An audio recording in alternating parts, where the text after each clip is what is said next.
You're listening to The Drew Yari Show.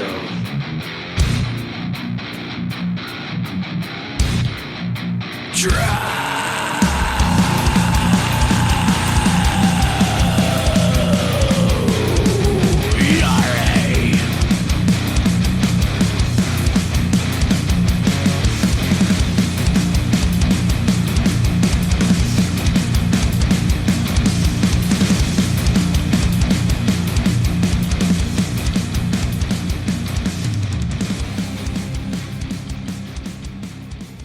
Hey, what's going on, guys? It is Tuesday, not Wednesday, but Tuesday. It's 7 p.m. over here in San Antonio, Texas. Welcome to the show. Welcome back, Ruben. What's going on, Ruben? Yo, what's happening, Drew? How's everything? Not much. It's been kind of a chill day. I didn't get a lot of sleep, so I'm either going to try and crash after we're done recording or more than likely stay up all night, which that's probably what's going to happen. It's my dad's birthday, so happy birthday, Dad. I doubt he listens to the show. Birthday. My dad despises everything I do, so I'm pretty sure he's not going to listen to this.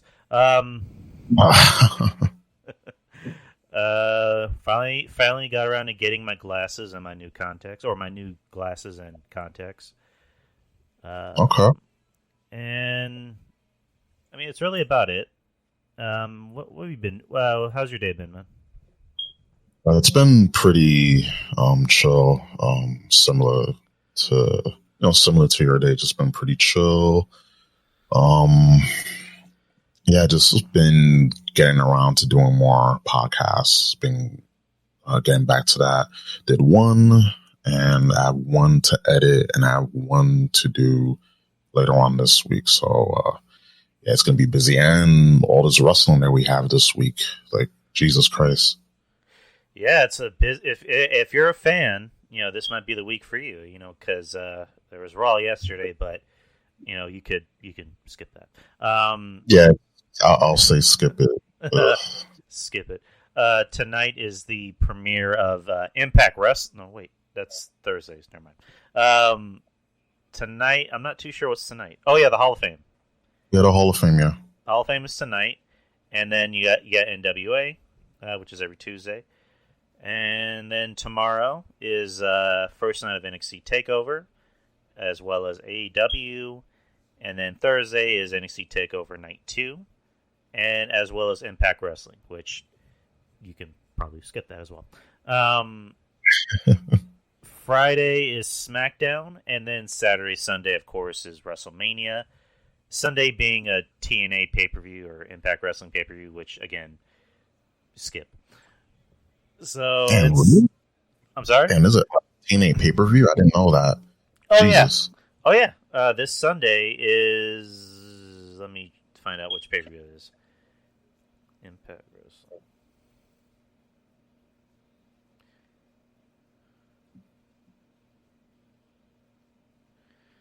Okay. It's what's today? The 6th. It's on Saturday, so it's Impact Hardcore Justice. Yes, looking at it right now.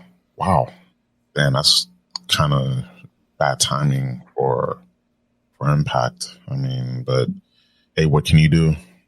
Like, if WrestleMania was only one night, then yeah, like that would have been like fine. But since WrestleMania is 2 nights, I mean, there's still gonna be people that are just going to not watch, WrestleMania just out of protest, and they'll watch like alternatives. But yeah, like that's too much wrestling, too much.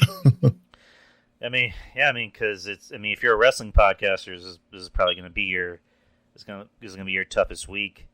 This is gonna be the first time I actually do a WrestleMania post show. Okay.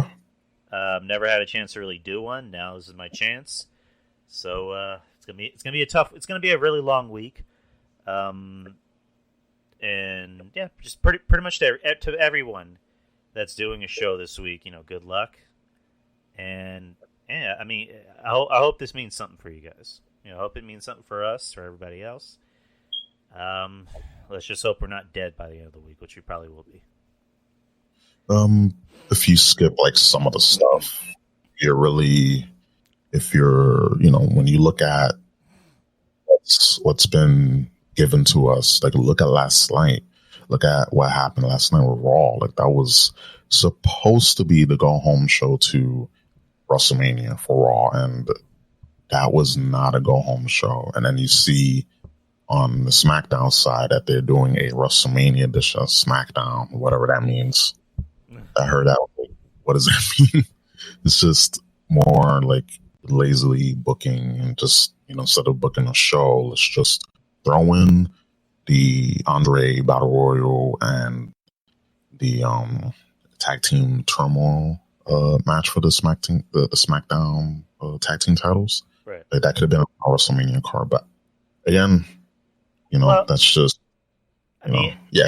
I mean, to kind of give them credit, they don't want to have like 18 million matches even on 2 shows, because that's always been the criticism, with like these, not even like the past few years, like the past maybe like 10 years, pretty much, is that there's a lot of fucking matches on the WrestleMania card, which back in the day there was like at least 7 or 8 matches on Mania, and you were done before 11. Matter of fact, you were done before 10. Yeah. Or even 10:30. But then it just became a thing of, we have to give everybody a spot. Let's have the Andre Memorial Battle Royal. Let's have the Fabulous Moolah Battle Royal. Let's have the blah, blah, blah Battle Royal. Let's have a shuck and jive, ham boning Battle Royal tag team spectacular thingamajig. It's like, not everybody needs to be on the show. And if they're not on the show, Natty, then that means they're not over. They don't. Yep. But yeah, good point. Good. I was gonna say this, and we can get to the task at hand. Right. These main pay-per-views, especially WrestleMania, and I know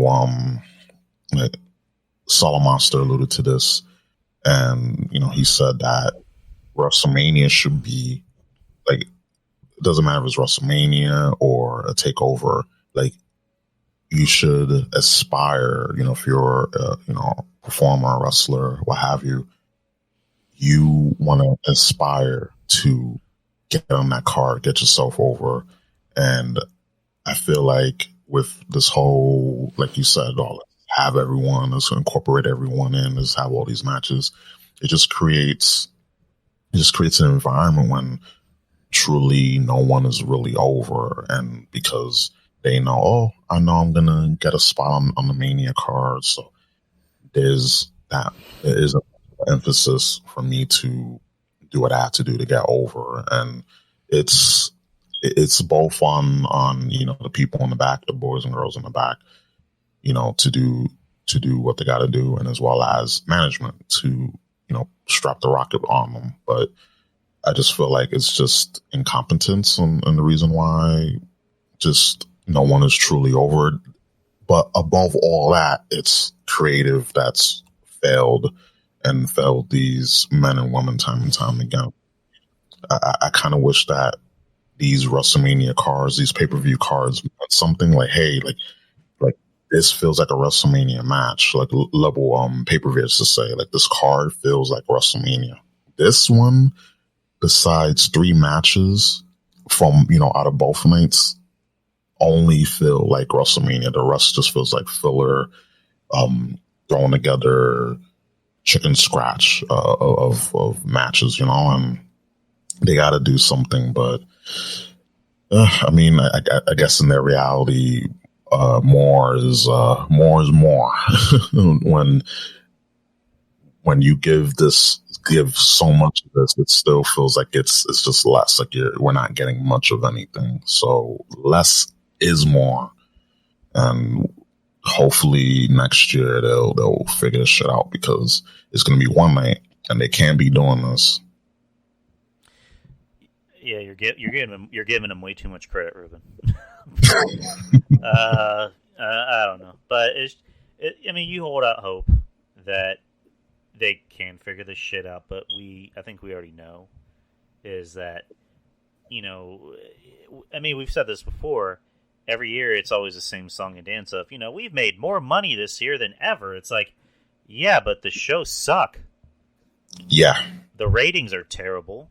House show, well, when there were house show attendance are terrible. Even live shows. It's just, I don't know.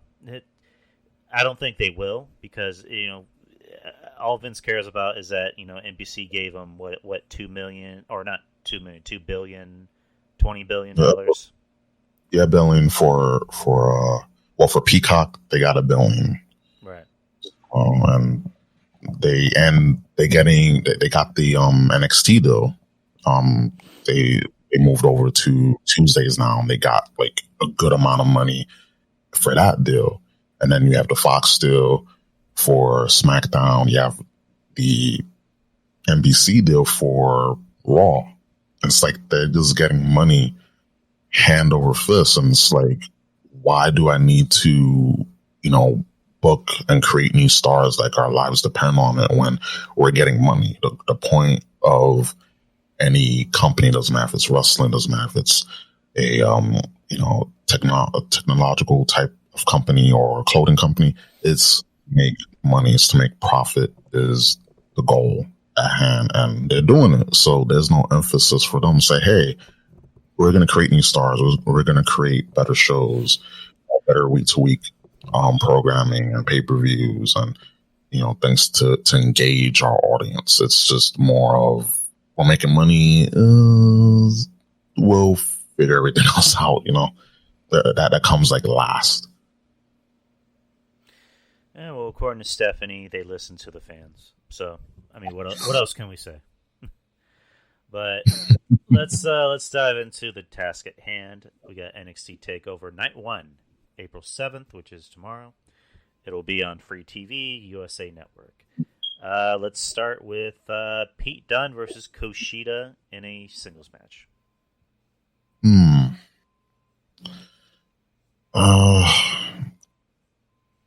I feel like,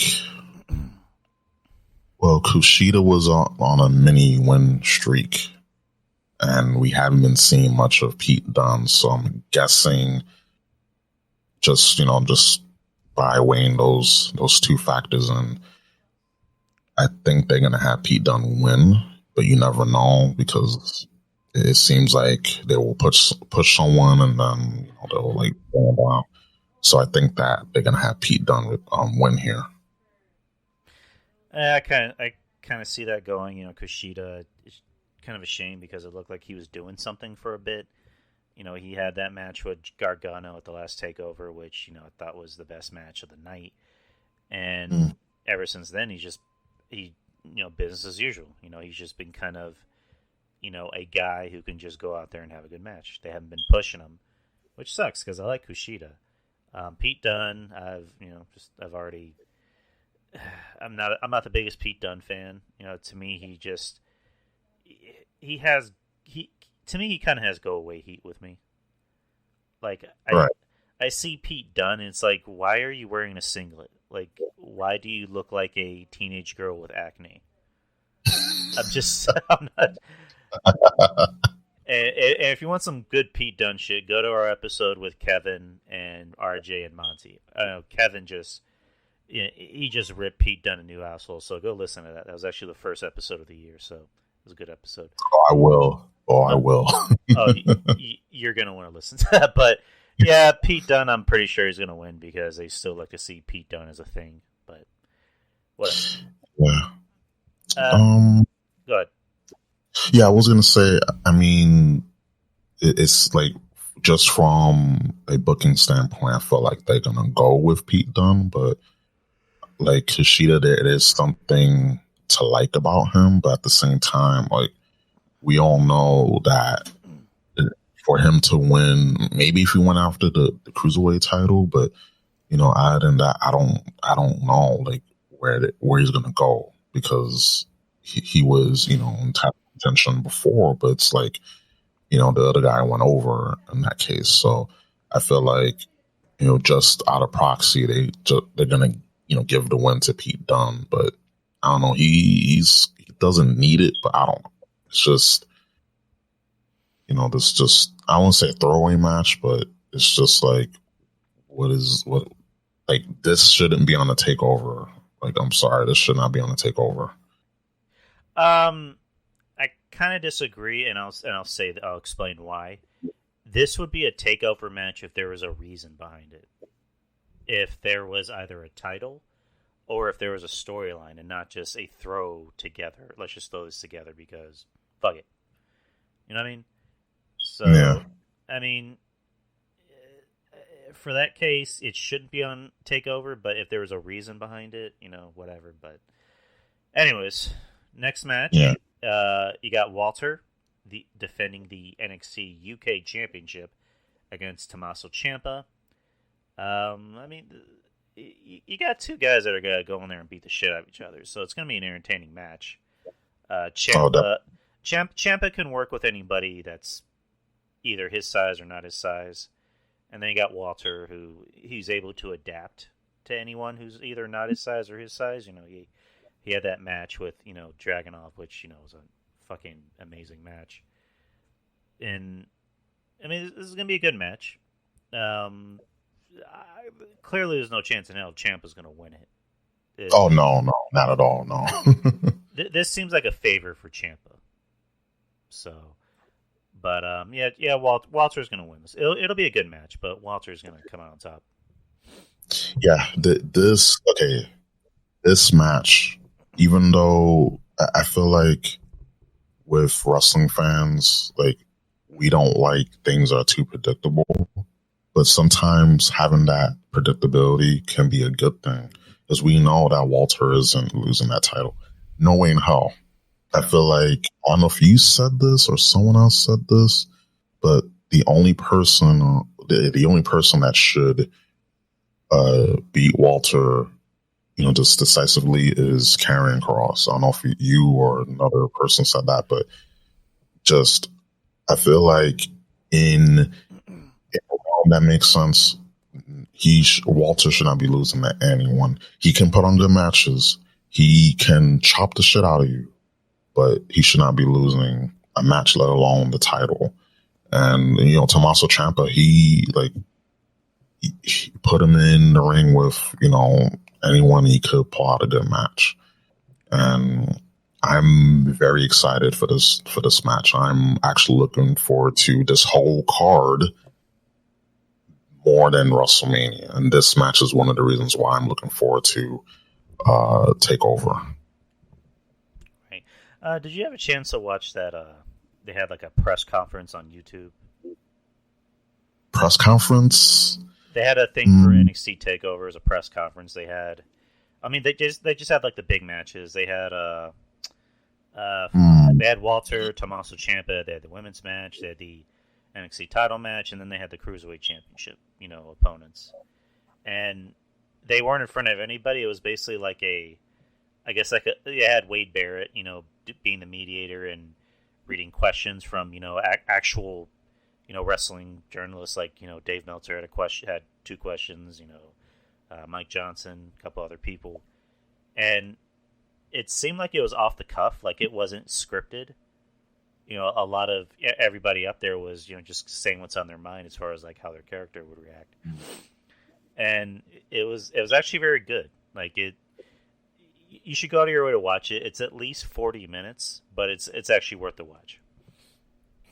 Yeah, I'll watch it because, again, I like stuff that feels like, just off the hip, shoot off the hip, off the cuff, because it's too much things that are, to me, when things are forced and manufactured, and it's like, oh my God, this is amazing, this is an amazing thing every time we watch Raw. I mean, if you watch Raw, God bless you, or SmackDown, or just any, WWE product, it's just so forced and contrived. But, from what you're telling me, I'm definitely gonna watch that after, we're done here, because it's, and of course it's Triple H, when, for the most part, he wants shit to look and feel authentic. So I will watch that. Right. NXT's always been good about that, about, letting the guys just talk off the cuff, especially Triple H. Triple H, the talk is that he doesn't do scripted promos, he'll just do bullet points. He'll say, okay, this is A, this is B, this is C, now get to D. And, work your way to F, or work your way to E and F. So, which, again, if you're going to script wrestling, that's how you should script it. Just do bullet points, which is, I don't know why they haven't figured that out yet, but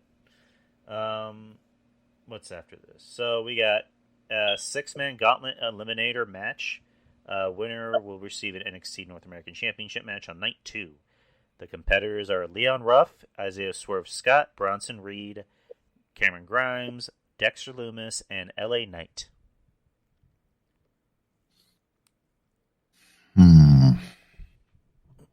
It's just between two people. I think the two people we're talking about. It's between Bronson Reed and Dexter Lumis or LA Knight, but it's most likely that, especially with the feud that Reed and LA Knight are having, I feel like Bronson can win, then take the title off Gargano, just for LA Knight to take it. That's how I'm seeing it. Or they could just have him be a monster and have him lose the bout. Reed. But I feel like Reed can win this.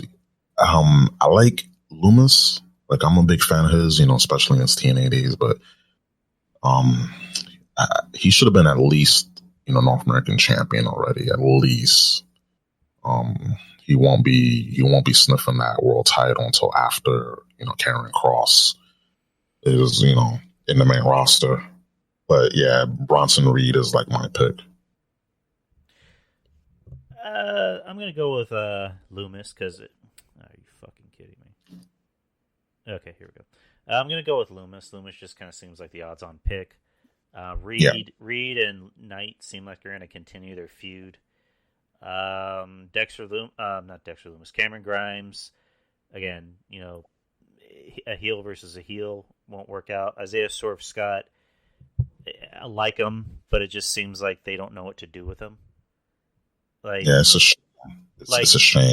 Like, you get him over as a face, and then you put him in that feud for the Cruiserweight title, and you give him 2 matches, they don't win. You put him as a heel, which I think is, better, because he just has a punchable face. Like, he like as a heel, especially when he has that smile, that really kind of just asshole shit smile with that grill. I'm like, I just want to punch you in the face. Like, you just seem like a dick, and I like it. I like that he generates that kind of heat for me. And then you put him in a feud with Leon Ruff. I'm like, yeah, that will bury anyone. I'm sorry. Like, Leon Ruff seems like a nice guy, but him winning the North American title, I was like, what? I was like, no. I was like, what and who, what, and why is this? It's like, why is Leon Ruff still a thing? Like, why is he still on my television? It's like, we saw this dude get, destroyed by Karrion Kross in his debut, and then you gave him the North American title for some reason, and now he's still being used as a competitor. It's like, okay, we get it. We're the joke isn't funny anymore. We don't want to see this. I don't want to see this guy on my television. If I'm going to see him on television, I want to see him get destroyed. A guy like Swerve Scott should be destroying him. He should be beating the fuck out of him.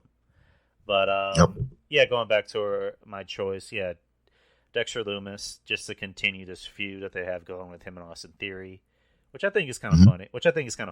Like, I had my reservations about it because I like Austin Theory, which I've done a complete 180 on. But I think it's kind of funny. I think it's funny how Dexter Lumis has almost kind of seduced the members of the Way, minus Candace. Because, indie wrestling, what she calls herself, she thinks he's hot. She thinks he's attractive. And then Austin sees Dexter as his best friend. Like, he wants to be his best friend. He wants to get along with him. And I just think that's funny. I like how Austin is just playing this goofy character. It's getting over. It's getting over with me because one thing I always said about Austin Theory is that the joke I always made about him was that he looks like a creator wrestler. Like there's no substance to him. He needs something. He needs personality, and this is working. Despite what the Jim Cornettes of the world have to say, this is working. Yep. This is getting him over. So good for that. So, but yeah, again, I'm going with my pick, Dexter Lumis. Okay. Let's see what's next. We got the triple threat tag team match for the vacant NXT Tag Team Championships. You got the team of MSK, Grizzled Young Veterans, and Legado del Fantasma, Raul Mendoza, and Joaquin Wilde. This, I feel like, is going to be a contention for the match of the night. Right. Definitely. And, I mean, MSK, I did see the finals of the Dusty Classic, the men's Dusty Classic. And or being there a short time and them winning it,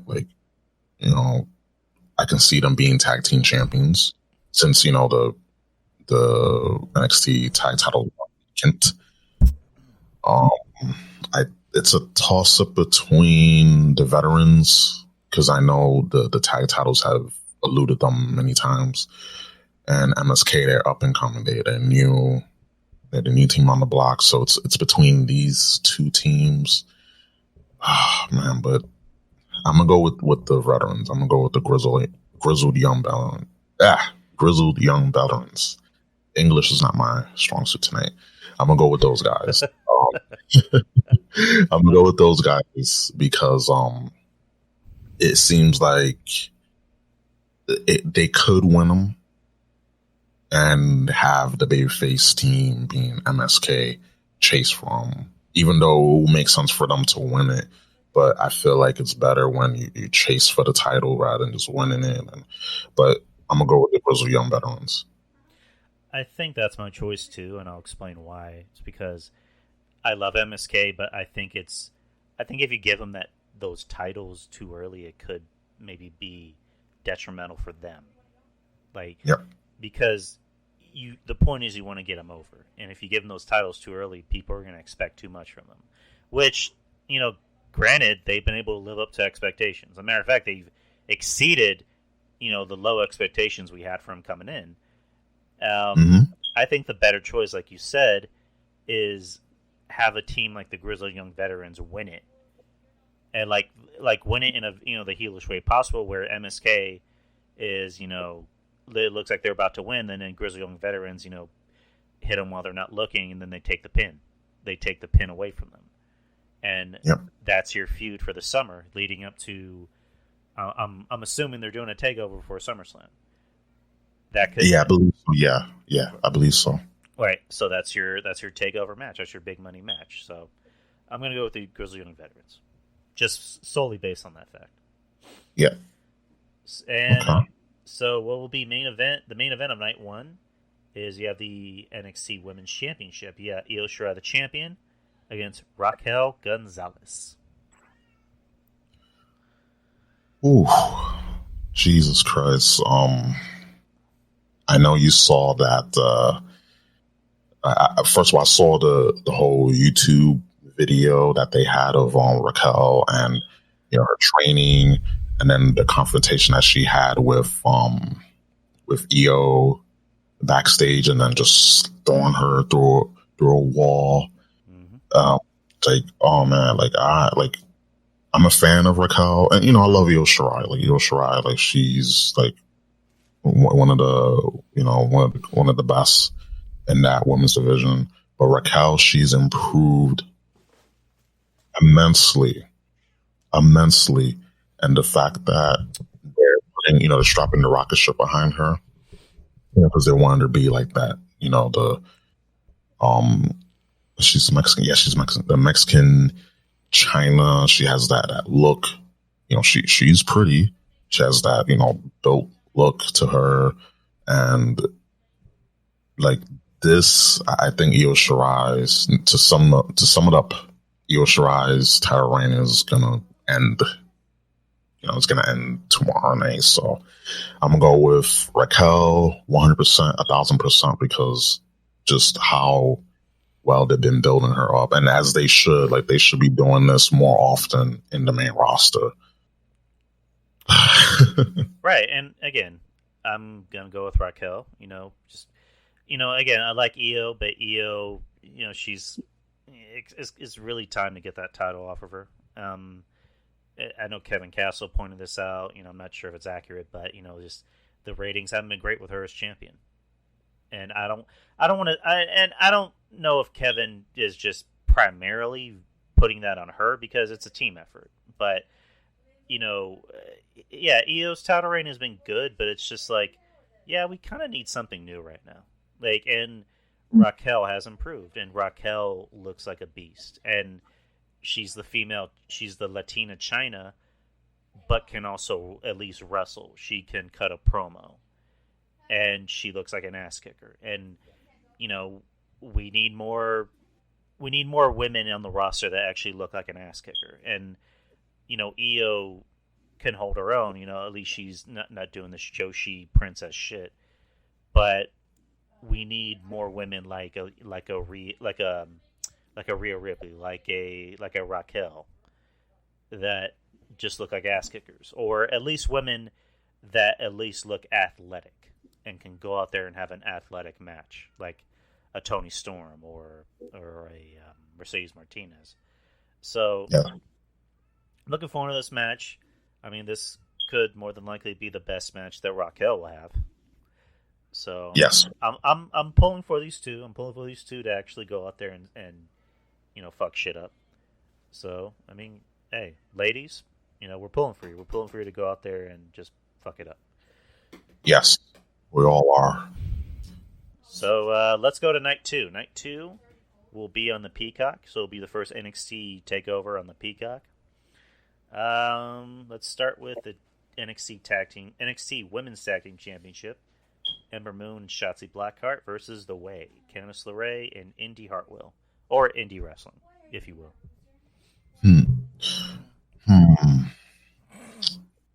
I mean, Ember and Shotzi just got the titles, and I'm still upset that Raquel and Dakota lost the women's tag belts so soon, like the same night, because we knew eventually Raquel was gonna, be a contender for the women's, for NXT women's title, but circumstances being like, I know, like, normally they would have waited, but they kind of want to, like, hot shot this, so that's why. But all that aside, I would like to see the Way. Shotzi and Ember just got the belts. I don't see them losing, so I see a retention here by, Shotzi and Ember. Yeah, because I know it sounds kind of redundant to say, but you don't want to keep playing hot potato with these, tag team belts, especially the first night you introduce them. they end up losing on the same fucking night. So, just keep it on Shotzi and Ember. That's really about it. It's the best. That's really all we can say about this match. But yeah. Let's see. Next match. Ladder match to determine the undisputed NXT Cruiserweight Champion, Jordan Devlin versus Santos Escobar. I'll try to roll that R. I'm sorry. No, it's okay. It's okay. No worries here. You tried. But just the fact that, like, if this was a normal match, I would have been like, even though Santos has been killing it as Cruiserweight Champion, I see him like, I see him doing more.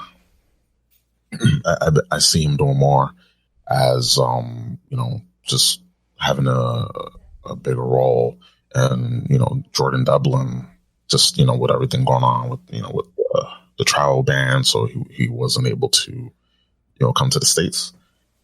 And I mean, he can pull some good matches as well. So the fact that this is a ladder match, it will enhance this match. And when you have Michael's blessing, bestowing the ladder match, it really like ups the profile of this match. So I can definitely see.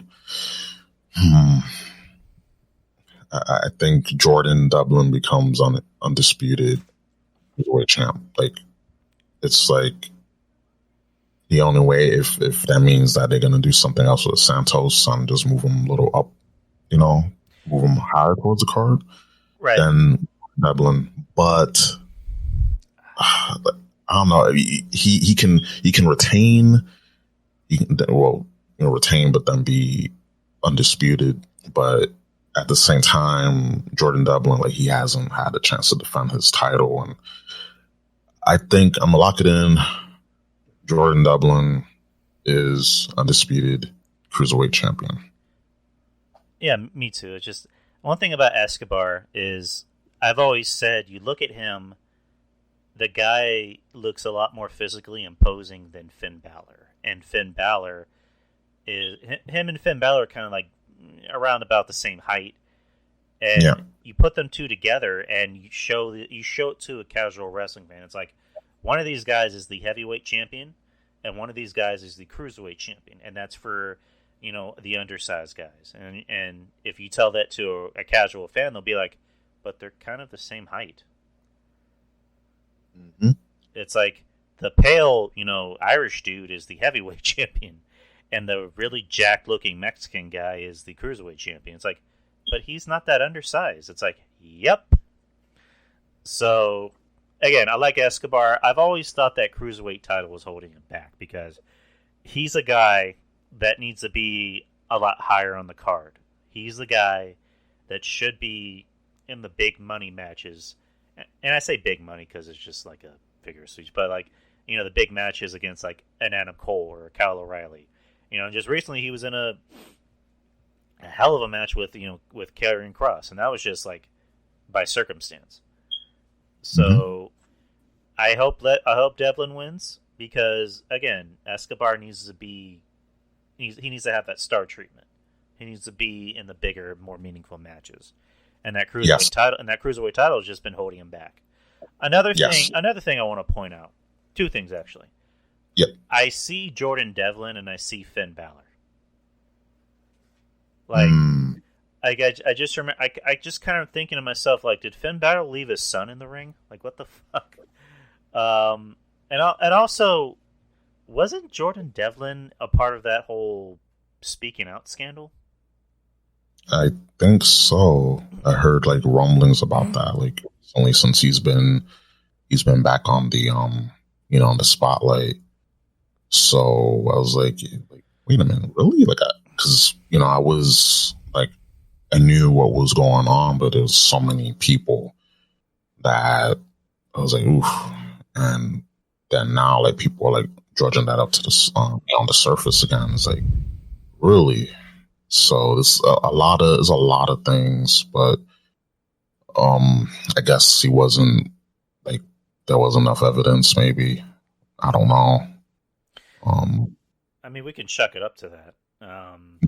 But I mean, again, more than likely there wasn't a lot of evidence, or it was just hearsay. But I mean, because you look what happened with Matt Riddle, with that girl who's claiming that she did this to him, and then it comes out that never actually happened, and that this girl is, had a very kind of had a pretty crazy reputation. I think even Kevin Castle pointed out that he knows a lot of people in the the hardcore scene and the wrestling scene, or close to the wrestling scene, that know this girl and know that she has a reputation for doing A, B, C, and D, and then claiming crying rape.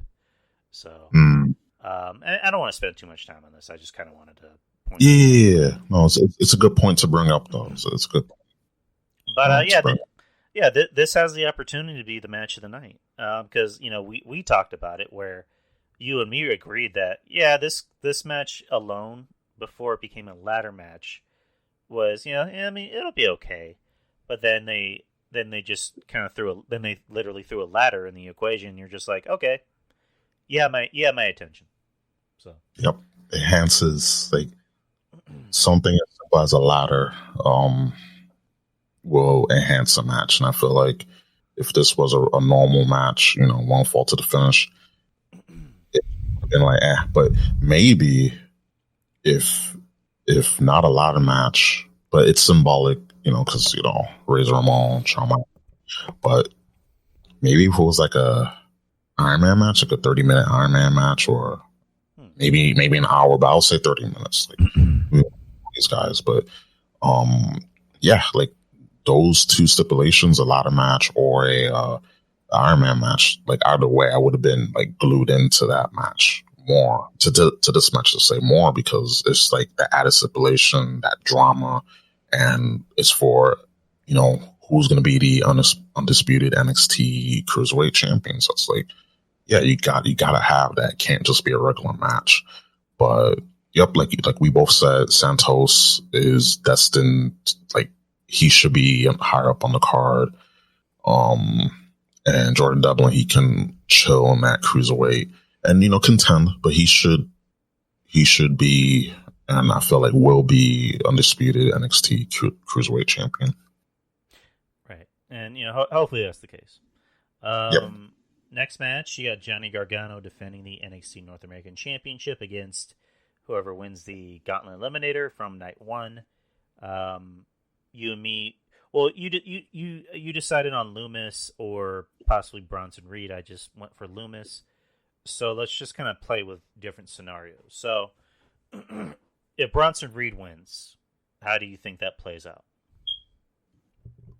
I don't know. Maybe if we go down the route of LA Knight costing him the match to furlong their feud, and then it opens up Gargano and Loomis to kind of continue to feud with the way, because they are still feuding. So that could be one way, but then it wouldn't make sense because you're just using someone. You're putting the title, behind, you're putting the title as an afterthought when the title should be important. So I feel like if they go down the Bronson Reed route, either he wins and he'll be, a monster champion, or they continue to feud with LA Knight, costing him the match, and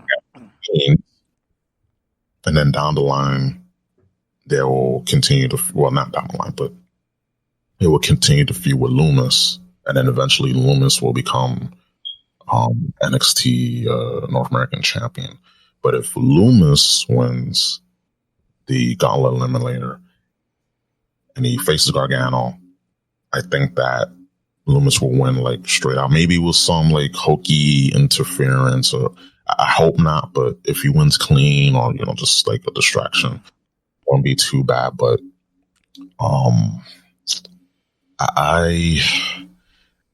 if it's Reed, Gargano retains, but if it's Loomis, I think Loomis walks out champ. Yeah, I think with Loomis, there's a lot you can do in that match, because I have a feeling that Austin Theory will play a part in it. He will somehow get involved, but then he's going to be distracted by, by how much, I guess, the aura of Loomis, or whatever Loomis has done to him. Like, some type of, I guess he put some spell on him or whatever. Like, he's gonna attack Loomis, and then Loomis is gonna turn around, and Austin's gonna be like, "Hey, buddy, how you doing? You can have this chair. Come on." Yeah, Austin Theory, and then, or maybe Indy might possibly play a role in that. So, I think at this point, if it's Loomis, you give it to Loomis, because I like Loomis. I think Loomis is over. I just wish they would let him maybe talk a little bit more, because he can actually talk. So, but yeah, I mean, wishful thinking. But and Gargano's Gargano. They're always going to give Gargano the star treatment. He's in some fashion or form, he's the king of NXT. If you look at it, so, yeah. If it's Loomis, give it to Loomis. That's just my opinion. And, I agree with you on Bronson. If it's going to be Bronson, LA Knight's going to come out and cost him, and that's going to prolong their feud. So, I mean, I like how both scenarios look, but I kind of hope Loomis wins it and then ends up actually winning the title. Same. I'm hoping for Loomis, but they've been featuring Bronson like a little bit more, but they just got to give it to Loomis because I remember he was supposed to. I know he was supposed to win or be in contention for the NXT title, but he got injured, and it was just bad timing for him. So I guess they can give him, just give him the strap. But we just have to see. Like I'm hoping for Loomis, but logical sense says they could give it to Reed. Is it weird that I'm kind of not really interested in Reed anymore? Because it's like, not at all. And you know what? I think it's the company's fault because they were really featuring him in a prominent role on television. And yeah, I think what made me interested about him at first was he came out and he calls out Karrion Kross. I'm like, oh, like an underneath talent's calling out, a guy who's already being like put in the main event spot, and they gave it some type of a semblance of a story. And it was interesting. That's what made me interested about him. And then they started featuring him more and more. And then they just stopped putting him on television, which I'm just like, okay. Yeah. So, I don't know. I've kind of weighed off on the Bronson Reed train, but that's not Bronson's fault. I think it's NXT's fault. But yeah. So we have what looks like and unquestionably will be the match of the night. Adam Cole, baby, versus Kyle O'Reilly in an unsanctioned match. And you and me talked about this at least, I think, 2 weeks ago. The title of the show is literally, "Can we just get blood?" I'm hoping, please, that there is blood in this. At least some bruises, at least scraps. None of this whole, look at my chest, it's red because of kendo sticks. Like, no. I want to see blood. I want to see Kyle O'Reilly bleeding. I want to see Adam Cole bleeding. Like, I actually want to make this look like a fight. Again, love these. I just got my Adam Cole shirt in the mail, so I'm already ready for that. There's a story behind it. I mean, it's not really an interesting story, but I pre-ordered the new Adam Cole shirt on WWE Shop. That and the new Karrion Kross shirt, which I'm actually wearing right now. And the Adam Cole shirt came in the wrong size. So what I did was I tried calling them, and that was on hold for like 15 minutes. So I said, fuck it. So I actually emailed them, and they got back to me like a day later, and they said, oh, I'm sorry about that. Which shirt was it? Which size? Well, we can just send you another shirt. And they actually came through. The fucked up, I mean, this is kind of a fucked up part. So the site was apparently updating, and a lot of people lost their accounts. So I had to make an entirely new account. Yeah, you bring that up because I ordered 2 shirts and I have a WWE Shop account, but my old account got erased, memory hold, and I was like, yo, like I have my account here, I know my password and everything, and I was like, this is weird. So I just made a new account. So now that you brought that up, like that makes a whole lot of sense. That closed gaps right there. And the shirts that I got were what I need to get more NXT shirts. Probably next week I'll get some. But the 2 shirts that I got were Roman Reigns, the head of the table shirt, and the Bayley Ding Dong Hello, because you got to give my girl Bayley some love there, because absolutely, yeah, because like she's not on the WrestleMania card, but we'll get to that. But I got those 2 shirts. They came in this morning, and happy. I haven't tried them on yet, but I do got to get some NXT shirts. Like you're making me look bad here, so I gotta get me some. Come on, Ruben, step up your game. Yeah, I'm slacking. But yeah, I mean, if it's a Karrion Kross shirt, if it's new, I'm gonna order that shit. And I'm an Adam Cole fan, so I had to order that shirt. But yeah, like I said, I just got the shirt today. It's in my size. The old shirt that wasn't in my, or not even. I mean, I guess you can't really call it an old shirt, but the shirt that wasn't in my size, I just gave it to my girl. You know, my girl was like, "So does this mean I can have this shirt?" I'm like, "Yeah, I guess." And she's like, "Yeah." So, but yeah, I mean, if anyone's listening to this, if you have an account with WWE Shop and it got erased, then that's why. You know, they were apparently updating the site.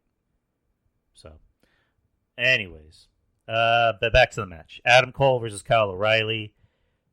I like the build-up of this. I love it, actually.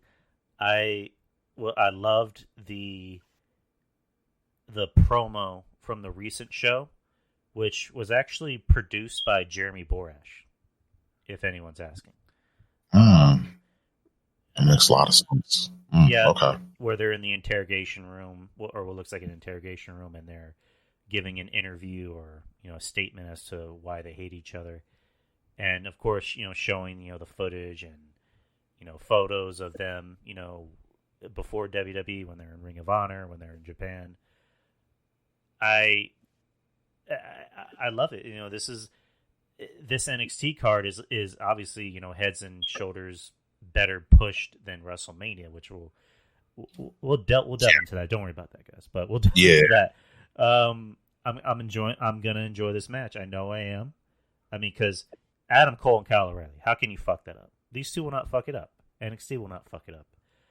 My only request, my one small request, Mr. Polovec, if you're listening, I'm sorry about the impressions. I'm sorry about the impressions. I'm sorry about the impressions, but they're too good. But please, please, please, let there be blood. Let there be blood, man. I'm gonna get a phone call. No blood. Fuck. God damn it. Well, anyways, go ahead, man. Yeah, like again, this match is an example of how all feuds, blood feuds, personal rivalries, just betrayals should be. And of course, nothing is ever truly perfect, but this has been so far, like as far as the whole NXT card, if you account for the 2 days, this match has a lot, behind it. And it's one of the matches that everyone wants to see. Everyone is curious how this match is going to go, and especially since it's an unsanctioned match. So there's always going to be that level of intensity. And of course, we hope that there's blood. There better be blood, just saying, because it's like unrealistic. Oh, we do all this shit, beat each other up and like no blood. Like, come on now. But we all know it's wrestling, but come on now. Like, everyone bleeds. At least I think so. I hope so. Maybe I'm wrong. We don't really bleed. You know what I want this to be like? I want this to be like Shawn Michaels returning to face Triple H at SummerSlam. SummerSlam 02. And everyone remembers that. If you don't, try to watch it before the network cuts it out. But yeah, go find. I'm pretty sure you can find it on Daily Motion or wherever. But yeah, I'm hoping it's like that. Yeah, it has to. It's fitting, especially since Triple H, HBK, and the way that Shawn Michaels, after he put the ladder in the ring for Devlin and Escobar's match, for their build for their match, and he went back, and Adam Cole was coming out for that segment, and HBK, he was going towards the back, and they met each other, as one was entering, one was leaving. You saw that just like that stare down. It's like man, if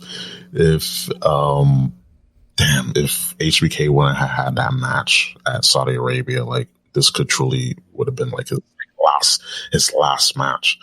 But Adam Cole, and people compare Adam Cole to HBK, so it makes sense. But all that aside, good feud, good build up, just the way that it happened out of nowhere, and people are upset I mean, as you know, to cope with everything that happened, I listened to the Undisputed Era's theme a bunch of times, you know, days after, you know, as a, you know, just to keep it alive. But it's, you know, the the Undisputed Era is gone, but we have a good feud, so I'm excited for this.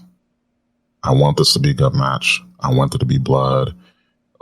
People do bleed Triple H. I mean, you bled so many times, so please, you know, they definitely had to do that. I'm really curious to see how this match goes. I'm going to be glued in. If I had to use the bathroom, I hold it. That's how much I'll be glued to this match. And as far as the winner, oh man, this is because I mean O'Reilly lost 2 times to Finn Balor. You got to take that to account. And Adam Cole, damn. I booked myself into a corner, Jack. I guess O'Reilly, just to give him the win because he lost 2 times. And Adam Cole, like, he's like Teflon at this point. Like, him not going over isn't gonna like hurt. And it's an unsanctioned match, so it doesn't go against like that record. You know, trying to use logic here, but since it's an unsanctioned match, I'll guess O'Reilly since it's not an official match. Right. Before I say anything, am I coming through okay? Yeah, just a bit. Hold on. A bit, yeah. Let me try disconnecting and connecting. Give me 1 second. Okay. How about now? Sounds good. Okay. Yeah, because I was talking and like I noticed like the icon wasn't lighting up as much. But anyways, one interesting note, and this also came from the press conference, and it's not really spoiling anything, but apparently every match that Adam Cole and Kyle O'Reilly have had, Adam Cole has won every match. So that's something that could come into play for this, and. Kyle O'Reilly has lost, 2 big matches, as of late. Granted, they were against, Finn Balor, the champion. So I say give this to Kyle. If Cole loses, this doesn't hurt him. I mean, if he wins, it doesn't really do anything for him. But I think if you're going to try and build O'Reilly into something, this is the perfect time, and they already have. One other thing is, I mean, I don't really know if this is like a big deal, but does Adam Cole come out to different music now that, the Undisputed Era is done, and now he has his own shirt, and it's not, Undisputed Era-esque? So does he come out to different music? Kyle O'Reilly more than likely will come out to different music. Maybe for Adam Cole, maybe he'll have like a remix version, like an altered version of the Undisputed Era's music. It just sucks because like that theme, man, like it's just one of those, going back to Jim Johnston, what he said about, WWE's main roster music, that's just atrocious. And it really makes or break, a wrestler, a performer, sports entertainer, whatever. It makes or breaks a character. And if you don't have that music, for said character, for that person, like they're not gonna get over. Like we know The Rock's, theme music, Austin, even Mankind, Kane, Undertaker, Triple H, HBK. Like we know all these people, and even in WCW, we know, NWO, Sting. We know these iconic themes. So if you don't have a good theme, forget about it. You can be like build up to the gills, but if you don't have good theme music, it doesn't matter. So I think Cole should have like a remix version of the Undisputed Era But I know the whole thing with CFOs, like it's so weird with them. Like I don't know, like the deal with because they got another composer and they're like they're iffy, and CFO was better, but oh man, they gotta give these guys good themes. They can't just give them generic shit, because if they do, like, forget about it. They got to give Adam Cole something. Kyle O'Reilly, you can get something like, I don't know. It's like we know what should be done, right? But it's like it's just so many like choices they can do. But a remix version of the AU theme, like, you know, that's just my take. Right, and yeah, that theme is, probably one of my favorite themes in the whole company. And there's not too many guys and girls that have good themes. If I had to pick on the top of my head, Undisputed Era, Cross, they have great themes. Who else? I mean, I like Kevin Owens' theme. I think it fits him. I can't really imagine him using anything else. Who else? I like Finn Balor. Yeah, Finn Balor. Oh yeah, Finn Balor. That fits him. That's just just that orchestral, just kind of epic music that it almost sounds like something out of an anime. Dakota Kai, I think, has good music. Rhea Ripley, just the this is my brutality, like that. That'll just fuck with the whole arena, just based off of that alone. But yeah, just you're right. You hit the nail on the head. Just if you don't have good theme music, you're kind of done. Like it doesn't matter if you can do an acai moonsault or do 15 suplexes. You need good theme music. I mean, this is probably the worst example I could use. Chris Benoit had good theme music. Yeah, he did. I mean, great wrestler.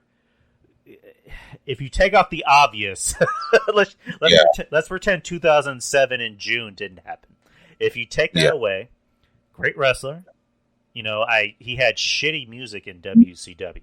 I hated that music that showed up in a porn. Did you know that? And you know what? I remember that. I remember they actually brought that up to him. He did an interview with like some random, I don't even know if it was a wrestling website, but it was like 2 months before, what happened. And they brought that up to him and he's like, oh, okay. But yeah, as soon as we get to WWE, he has that, which I'm like, that's cool. And then you remix, and then you bring in Our Lady Peace and give him the which I'm like, that's fucking cool.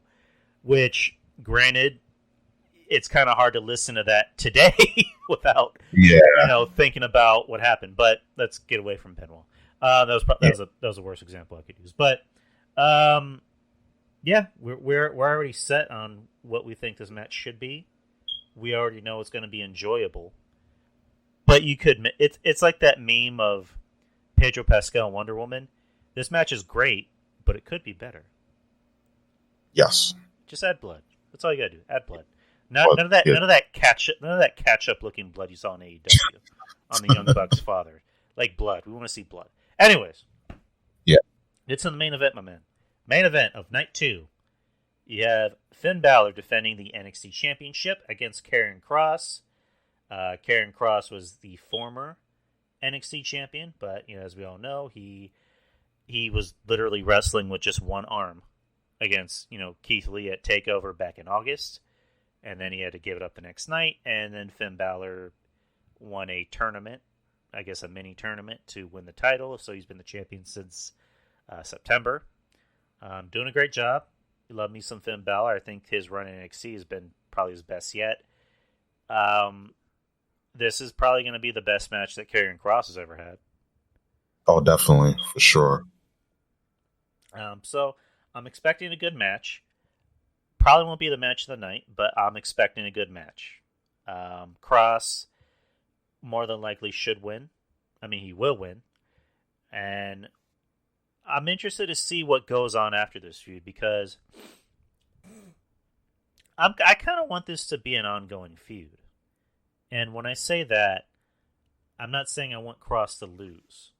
I'm saying continue this as a way to kind of not write off Finn, but to bring back the Demon.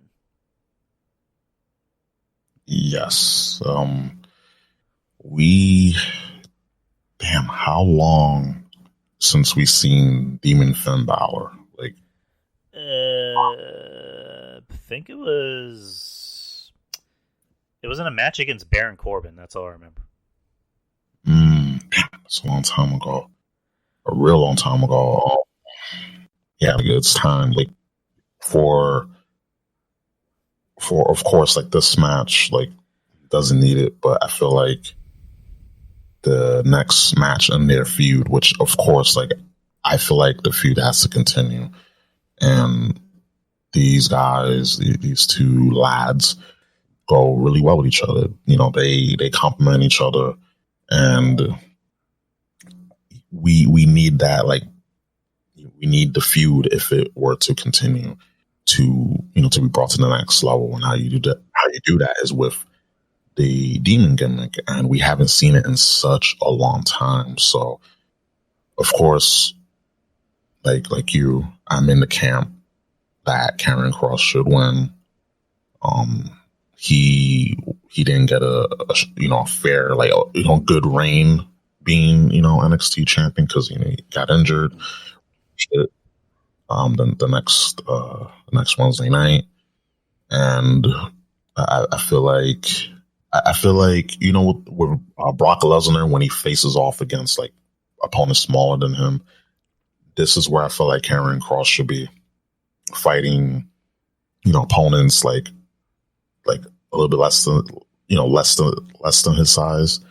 Because yeah, you can do the whole like big hoss, Godzilla versus King Kong fights, but I feel like when you look at Brock Lesnar's matches with Finn Balor and AJ and Bryan, like those were so good. That was very good matches. Those were very good matches. So you gotta have that dynamic, with Karrion Kross. Like it makes him more dominant, more like just brutal, So this match, I'm intrigued as well, and I hope, and we know, but you never know how NXT books, it can will book stuff. So I feel like, yeah, Karrion Kross should and will, reign supreme as your new NXT champion to close out the night. I mean, that's kind of how the show should finish. Which, I mean, it's kind of obvious it will. But again, my only thing I want from this match, I hope it is not just a one and done. I hope it's a continuing feud. This could be a way to really show people that Kross can wrestle. It's kind of similar. I know these are two different characters, but the Undertaker, for example, when the Undertaker first came in, the Undertaker's whole thing was he was doing the Frankenstein monster matches, and he said he did that because he wanted the character to get over first before he could get himself over or get the matches over. I mean, the story that Bret Hart told was that he had been wrestling Taker a lot, and they wanted to put Taker in a feud with Bret, and this is when Bret was, I think, in one of his title reigns. I'm forgetting which one, and he was a little hesitant because he didn't want to work that Frankenstein type of match. But then, Taker was just gushing all over. He's like, I finally get a chance to show people I can actually wrestle. And I'm in the ring with Bret. This is kind of similar to that. I hope this is an ongoing feud because this can show people that Kross can actually wrestle. And you brought up a good point with Brock, where Brock's best matches, probably some of the best matches of his career, have been against smaller guys. Like AJ, like Daniel Bryan, So I'm hoping again. I'm hoping this continues after Takeover. So Same. So let's go. Now that we're done with Takeover Night 1 and 2, let's go to WrestleMania. Do we have to? Yes, we have to. We can speed through it if you want to. Just let me know if there's a lot of matches on this show that I don't give a shit about. So if you don't give a shit about them, I don't give a shit about them either. Yeah. All right, so WrestleMania Night 1 will be on the Peacock this Saturday. Let's see. Wait, what am I doing? Okay, first match. Well, not the first match, but it's the first match on Wikipedia. You have Tag Team Turmoil. Winners receive a WWE Women's Tag Team match on Night 2. You have Lana and Naomi versus Dana Brooke and Mandy Rose versus the Riot Squad versus Natalya and Tamina.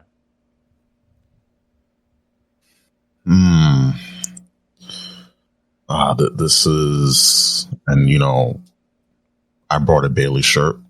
Right. And the reason why I bring her up, they managed to book. And listen, a lot of these girls I'm fans of. I'm fans of Ruby Riott, Liv Morgan, Mandy Rose. She is, as Otis will say, she's a peach. And Naomi, the woman I mentioned, awesome. Lana mixed. Natalya, Tamina, get them off my TV. Catering, aka Dana Brooke, no. Sweet girl, most likely a sweet girl, but no, just a wrestler, no. No, she is not.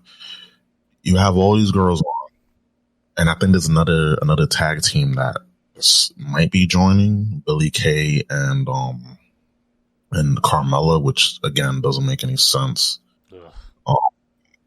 And I feel bad because I was one of those ones that hated the Iconics, but seeing, my best friend, he sent me videos of, the Iconics in the backstage, like doing like just goofy stuff.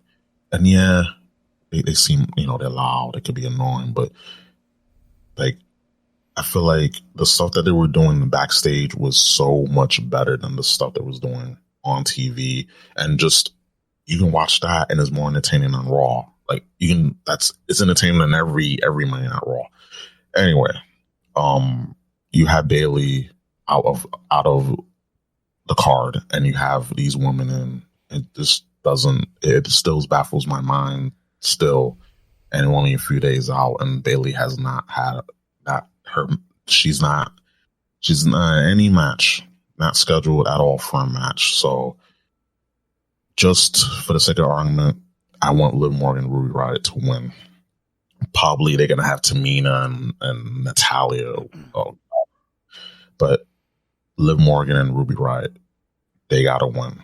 And just next. Next. I'll make this quick. So I don't really care about any team in this match. I mean, the Riot Squad, I love Ruby Riott, but they don't seem to love her. Liv Morgan is just that ship has sailed. I mean, the ship didn't even depart. It just came and went. I don't really care about Liv Morgan. The ship capsized. I mean, it's funny when she goes, "Watch me." I'm like, "Watch you do what? Job to fucking Dana Brooke again? Like, what the fuck?" Natalya and Tamina are probably gonna win. Simply because of the promo and because Natalya just can't seem to fucking take a joke about anything. Nope, she. I just, yeah. That's how I feel about the match. Next, in order, you have Cesaro and Seth Rollins singles match. I hope it's one of those things of I'm hoping they give Cesaro something. I mean, it kind of looks like they are. Ever since he signed back, and he had that great showing at Elimination Chamber. Seth Rollins, who's I don't know what the fuck he's dressing like. He wears these random suits. I don't get it. But Seth Rollins doesn't need this match. I mean, because he's Seth Rollins. They still see him as a star. He doesn't need to win this match. Cesaro needs his match more because I don't think Cesaro's ever really had a singles match on Mania, because I think his matches have always been more tag matches, and then matches and right. it's been tag matches and battle royals. Right. So he's never had a singles match. So again, I'm pulling out hope that Cesaro wins, because he needs this win more. He needs this moment more. But it wouldn't shock me if, they decide to go with Seth. Yeah, it wouldn't surprise me either, because, the ratings slayer has been, just putting in work on Friday nights to kill the ratings on SmackDown. And I tune out when he shows up. And I used to like Seth. Like, he was one of my favorites to watch. But then as time went, it just got so unbearable. And it could just be him, combination of himself and booking. But it's just now, just don't. I guess we've been, besides him, like, he's been out of the company for a while because, he's with Becky Lynch and they had a kid. So he's been, maternity leave and whatnot. But besides that, it was just unbearable. And then didn't help that he was feuding with the Mysterios for over a year. But Cesaro, he needs this win. They a decade and they just deciding to push this guy. It baffles my mind. And this is a night and day comparison with Takeover and Mania. And it's like, wow, what a difference. And my gut says Cesaro, but just logic will state Rollins, because, they see him as a star, like you said. But Cesaro better fucking win this match, because he needs it. Yeah. We just want the best for Cesaro. That's all we want. Mm-hmm. We love Cesaro. Speaking of next, Braun Strowman versus Shane McMahon in a steel cage match. Your thoughts? Let's see.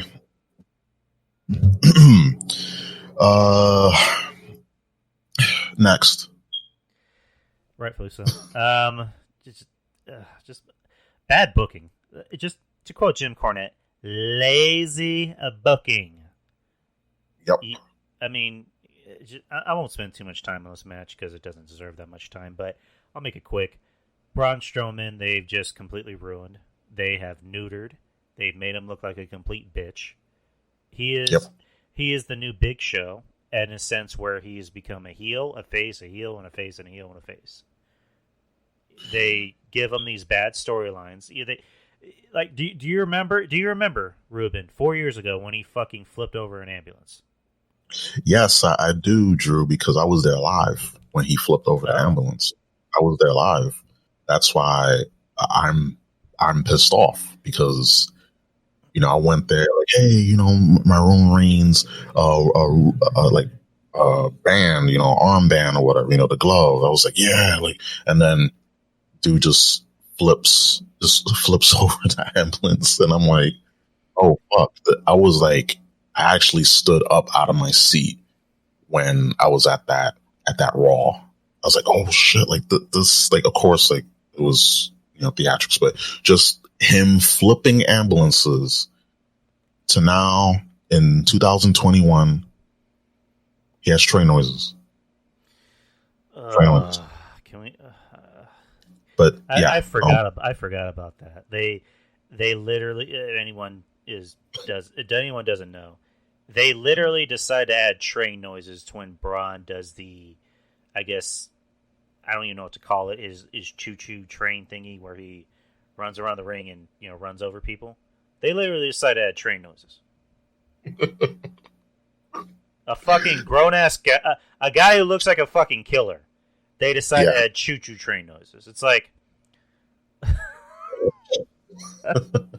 I mean, what's worse, that or birds flying out of Matt Riddle's ass?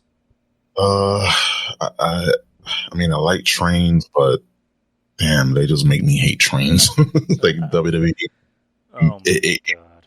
they have done their job well, Drew. They have made us just load wrestling and everyday things: scooters, trains, birds, bullets ricocheting, whips, just anything and everything that they do. They just do it in the worst annoying way to make you say, like, I hate this now. Thank you. It's like you should have. It's like Braun Strowman was over 4 years ago, and you should have just put him over when you had the chance. But I don't know. I mean, supposedly they didn't do it at the time because they couldn't see him being the guy that go out there and have 20-minute matches. Which, why the fuck should you? He's a giant. He's a giant. He needs to be a guy going out there and killing people. He needs. It's like back in the day, the Intercontinental Championship match was always the match of the night. That was the 30-minute match, and then Hulk Hogan would have the 10-minute or 10 or 12-minute match as the champion in the main event.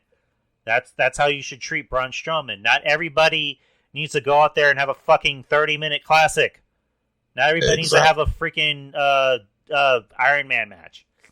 Braun Strowman should not be going out there and doing acai moonsaults or whatever the fuck, Canadian destroyers. He needs to be a fucking killer. That if you're going to make him the champion, he's going to be the killer. He doesn't need to go out there and have 20, 30-minute matches. He can go out there and have 10-minute matches. So it's just like, that's my. Let's move on. I'm getting pissed off. Yeah. Next is a WWE Raw Tag Team Championship match. You have the New Day versus AJ Styles and making his debut, Omos.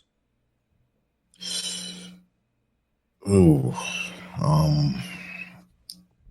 Oh God. Getting like an aneurysm because just a few things here. New Day, and I love Kofi. I love Xavier Woods. Great bunch of guys. But they don't need the fucking tag team titles, number one. Anyways, right. There's only well, you can't even count the Hurt Business because I mean they're still together, but I mean Shelton and Cedric, I mean that they're together, but it's like it's just them and New Day, and you have nothing for AJ Styles to do. Have his own singles match, and you have him team up with Omos. And listen, Omos, the dude's huge. He's scary. He can, deflect microphones and, he deflect microphones. He's a snazzy dresser. He seems that he's very imposing, but I don't know if this was the plan for AJ Styles and Omos the whole time. It's like this is his first match, like at the first match as a team, and yet they've been in pair all of since last year, like late last year. It doesn't make any sense. You have AJ Styles, who's one of the best wrestlers in wrestling, and your company as well, one of the best, and you have him in a tag team. Well, I was gonna say is like the original idea was AJ Styles and Triple H, and we'll get into the story about that, is AJ has been pushing for a match with Triple H, and Triple H had talked about this recently, and I don't have the quote in front of me, but he basically just said, AJ will just every now and then come up to me like, hey, you ready for that Mania match? He's like, I'll get back to you. Because I get the inclination that Triple H doesn't want to wrestle anymore.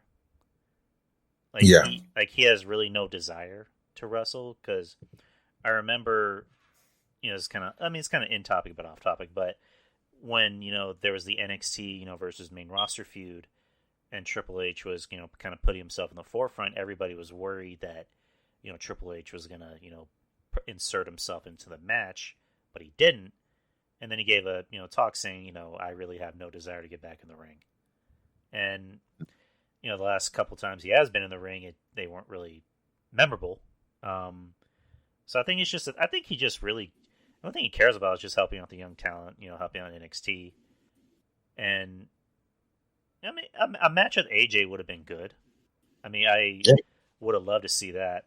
But it's just, Triple H has made it clear. He's like, I don't really have a desire to wrestle anymore. I just kind of want to just be in the back. So, I mean, good on Triple H. He's finally grown up, Ruben. Yep. I mean, I'm happy about that because before we used to loathe and groan at the thought, and of course the sight when he will be on TV holding up a Mania spot, either being champion or beating Sting.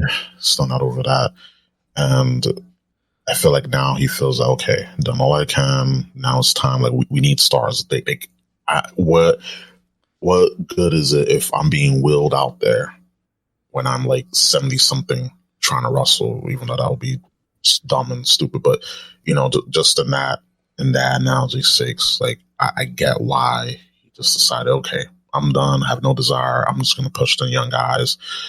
Even though Vince is a son of a bitch for just anything that Triple H cultivates in the main in NXT, it goes to die in the main roster because,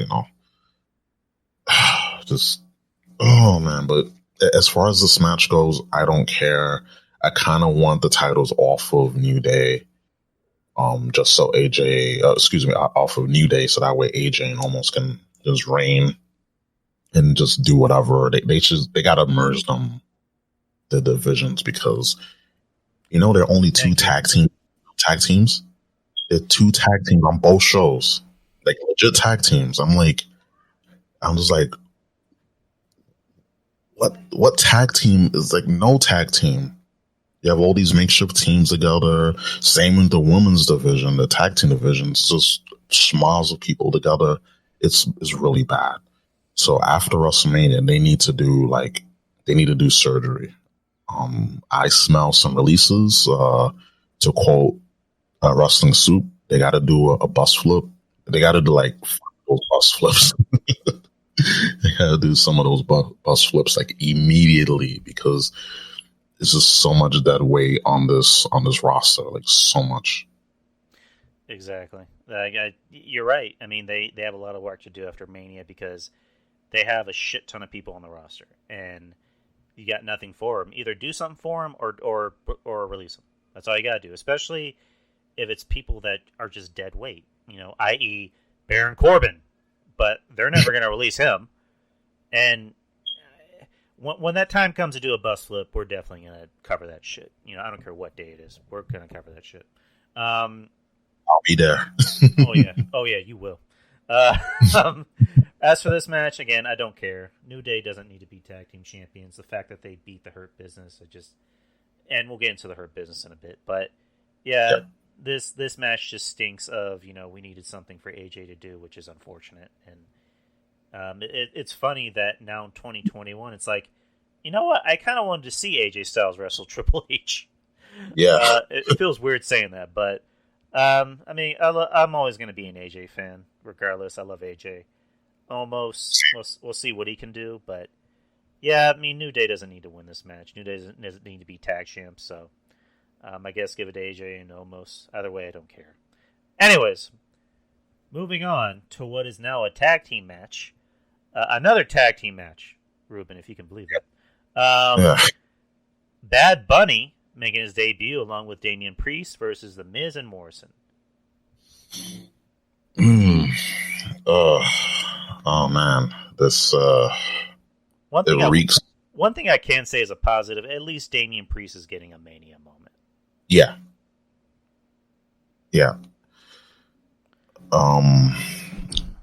Like Damian Priest, him being in this match will definitely hide Bad Bunny's weaknesses because obviously I know he's been training, but he's not a full-fledged professional wrestler. So he's not going to be, Bad Bunny isn't going to be doing all these bumps and stuff. And I'm glad he's there because I'm a Damian Priest fan. But this feud has made me just despise everyone in this,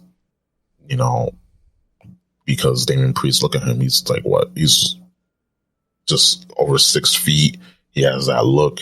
He has that multicultural like flair because he's Puerto Rican. He's from New York. He's from New York. Home, just hometown boy. Fan of his, and he's reduced to this.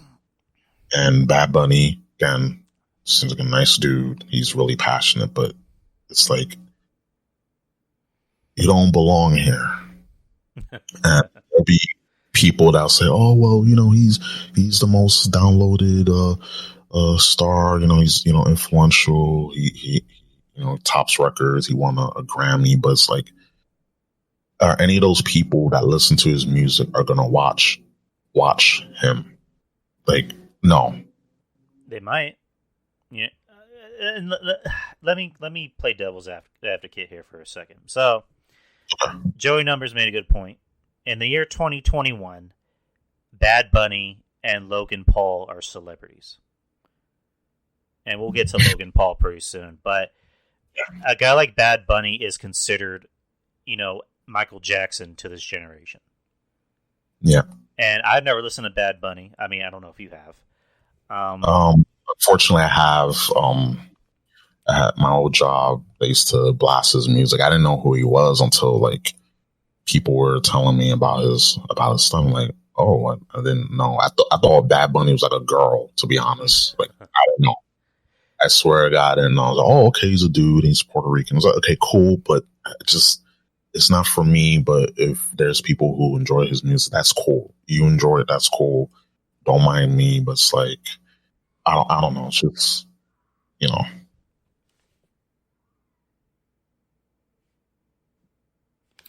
So sorry about that. I heard something. Okay. Actually, can you just hold down the fort for a bit? I gotta go check something outside. Okay. Just converse. Sure, I will converse. Yeah, but going back with with this tag match was it was a singles match. It was Bad Bunny versus The Miz, but then Damian Priest got added in. Of course, by proxy, John Morrison got added in, and this makes a great deal of sense because, again, like I mentioned earlier, Damian Priest is there to help out Bad Bunny and just fill in the gaps, weaknesses. And Damian Priest is a good all-around performer. And gimmick because he's not doing the the Archer Infamy stuff. But I mean, he's with Bad Bunny, so that's taking the back seat. But you back, Drew? Yes, sir. I thought something in my. I heard one of my dogs bark at something. I thought something was wrong with him. But anyways, going back to what I was saying, Bad Bunny is a star to a lot of people. In this new era in 2021.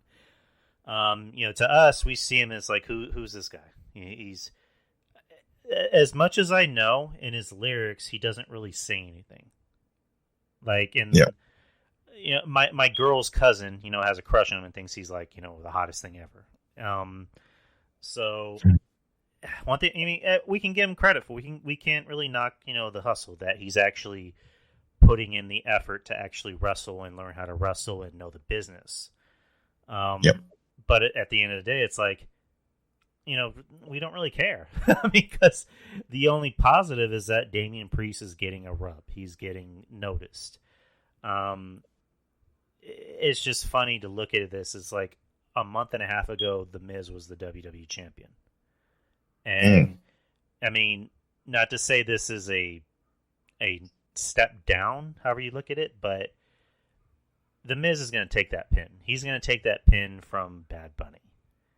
Oh, yeah. Because at the end of the day, The Miz is The Miz. He's a company guy. He's going to do whatever the company asks him to do. And that's just how it is. So, John Morrison, I want to see John Morrison actually do something. I want to see him actually be treated like a wrestler. But, I mean, again, wishful thinking. Who are you picking to win this, by the way?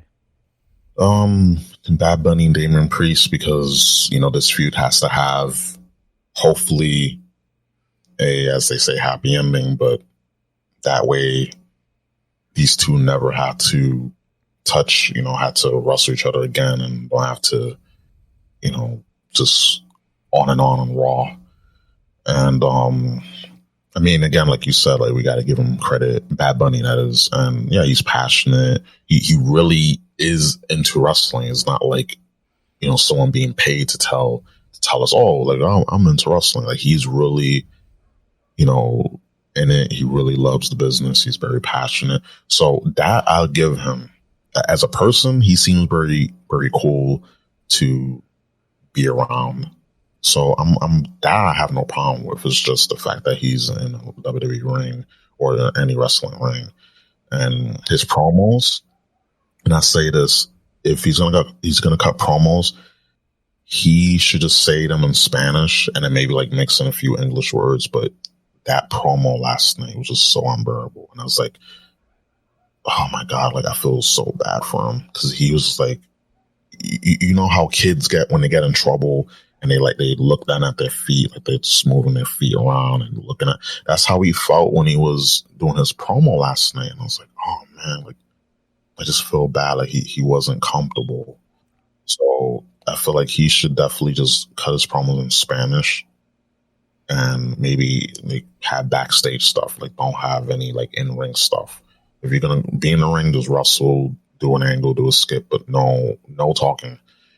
And if you're gonna talk, just quick, precise in Spanish, because when he was speaking Spanish, he was very. Of course, that's his first language. So he's very fluent. He can get his emotions across. He can get his point across when he speaks Spanish. But English, no. That was just so unbearable. I don't know if you watched it yesterday. I hope you didn't. Thank God. I actually saw you talk about it with Kevin, because I think Kevin commented on it, and I think you replied to it. Yeah, I did. Yeah, I'm glad I missed that. So, yeah, he didn't. But yeah, the Bad Bunny and Damian Priest go over this match. Right. So, these next two matches, we're not sure if one of them's the main event, because there's a lot of not controversy, but I guess talk about which one of these matches should be the main event. So let's just go in order. So you got Bobby Lashley, who's the WWE champion, with MVP versus Drew McIntyre. Oh man, they have ruined Bobby Lashley in a month. Yeah. They take away the Hurt Business, which a lot of people can agree is the best part of Raw. And they take it away, which the story behind that is that Bobby Lashley and MVP were fighting to keep it, but Vince was very adamant about just taking down the group. So Shelton Benjamin, who I love, he had something to do. He was actually on TV. Now he has nothing. And then Cedric Alexander, I mean, I'm kind of back and forth on him, but I think he's talented. I think he's a good dude. You take away something that was actually putting him on TV and getting him noticed. Before then, you took the tag titles off of him for whatever reason. And then you kind of make Bobby Lashley kind of look like a pussy somewhat when he's going to the back and going, I'll give anyone a chance to attack Drew McIntyre. It's like, ugh. Yeah. God. I mean, hopefully, and again, wishful thinking. This is the point of today's episode. Wishful thinking. Hopefully, this is a ruse, and the Hurt Business are really, I guess, disbanded only to come back at Mania and reform. But that at the same time, that wouldn't make any sense. But it's just, how do you make Bobby Lashley look like a star in one night, and then in the next month you make him look completely worthless? Like this is basically Drew McIntyre getting his chance to win in front of a crowd. It's like it's like I always say, I'm gonna finally win in front of fucking somebody. I mean, when he won the belt last year against Brock Lesnar, it was just the commentary team and 3 cameramen. That's it, and in an empty performance center. So I get why they want to redo that because they had the rocket ship behind Drew in 2020 after winning the Rumble, but it's like when you have him lose the belt to Orton just for him to get it back, it's just at that point I was like, Drew, I love Drew. I mean, not everyone's are fans of his, and I get it, and I see why. Like, I'm in that camp where I appreciate him, but at the same time, just stop, just stop. And then they're doing that same thing with Bobby Lashley. The same thing they did with McIntyre, they're doing it with Lashley. You put him over in this night, you make him look like a $1 billion, and suddenly break up the Hurt Business. You have him going around the locker room, the jobbers, fucking jobbers. Like, oh, like I need, like, look at you, look at them, and look at yourself. You really think that these jobbers are going to do anything to Drew McIntyre? Like, really? It's just nonsensical booking. Now, it makes sense. You're making him look weak. Like, you're giving him this amazing, like, package, like this intro, like, entrance video package when he comes out, the lightning, the almighty, like that's star, like that's star written all over it. But then you have him go to the back and ask people like Ricochet and Drew Gulak, which fantastic workers, but they're not beating McIntyre. I'm sorry, they're not gonna take him out. It's just nonsensical.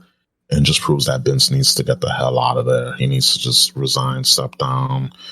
I don't wish no ill will, but it's just proof you have something good with both these guys. You give them everything, and then you just cannot stop yourselves from just picking at it like a scab. You keep picking at it instead of just leaving it alone. Just give it time to heal. Instead, you just pick at it because the micromanaging is strong in this one, but. God, as far as this match, Lashley has to retain. If they have McIntyre win, he's going to get booed. He's going to get booed out of that building, even though people are in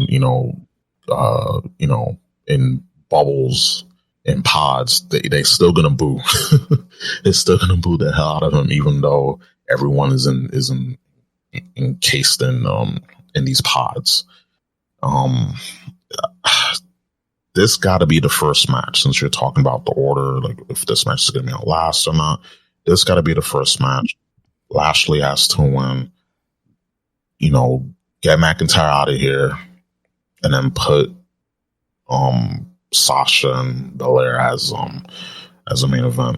Like, but this title match, just, oh God, terrible. So, interesting segue. So, we're going to segue into what is supposedly going to be the main event of Night 1. Yep. Sasha Banks, the SmackDown Women's Champion, defending against the Royal Rumble winner of the Women's Royal Rumble, Bianca Belair. Okay. So, there's a reason behind why this match should be the main event. And I'm obviously not the right person to point this out. I'm not. But it seems like this match is more for proving a point. I mean, let me rephrase that. It seems like the reason why this should be the main event is more just to prove a point, rather than this is the best feud. This is the match that's going to bring people in. This is the best push feud, which it's not.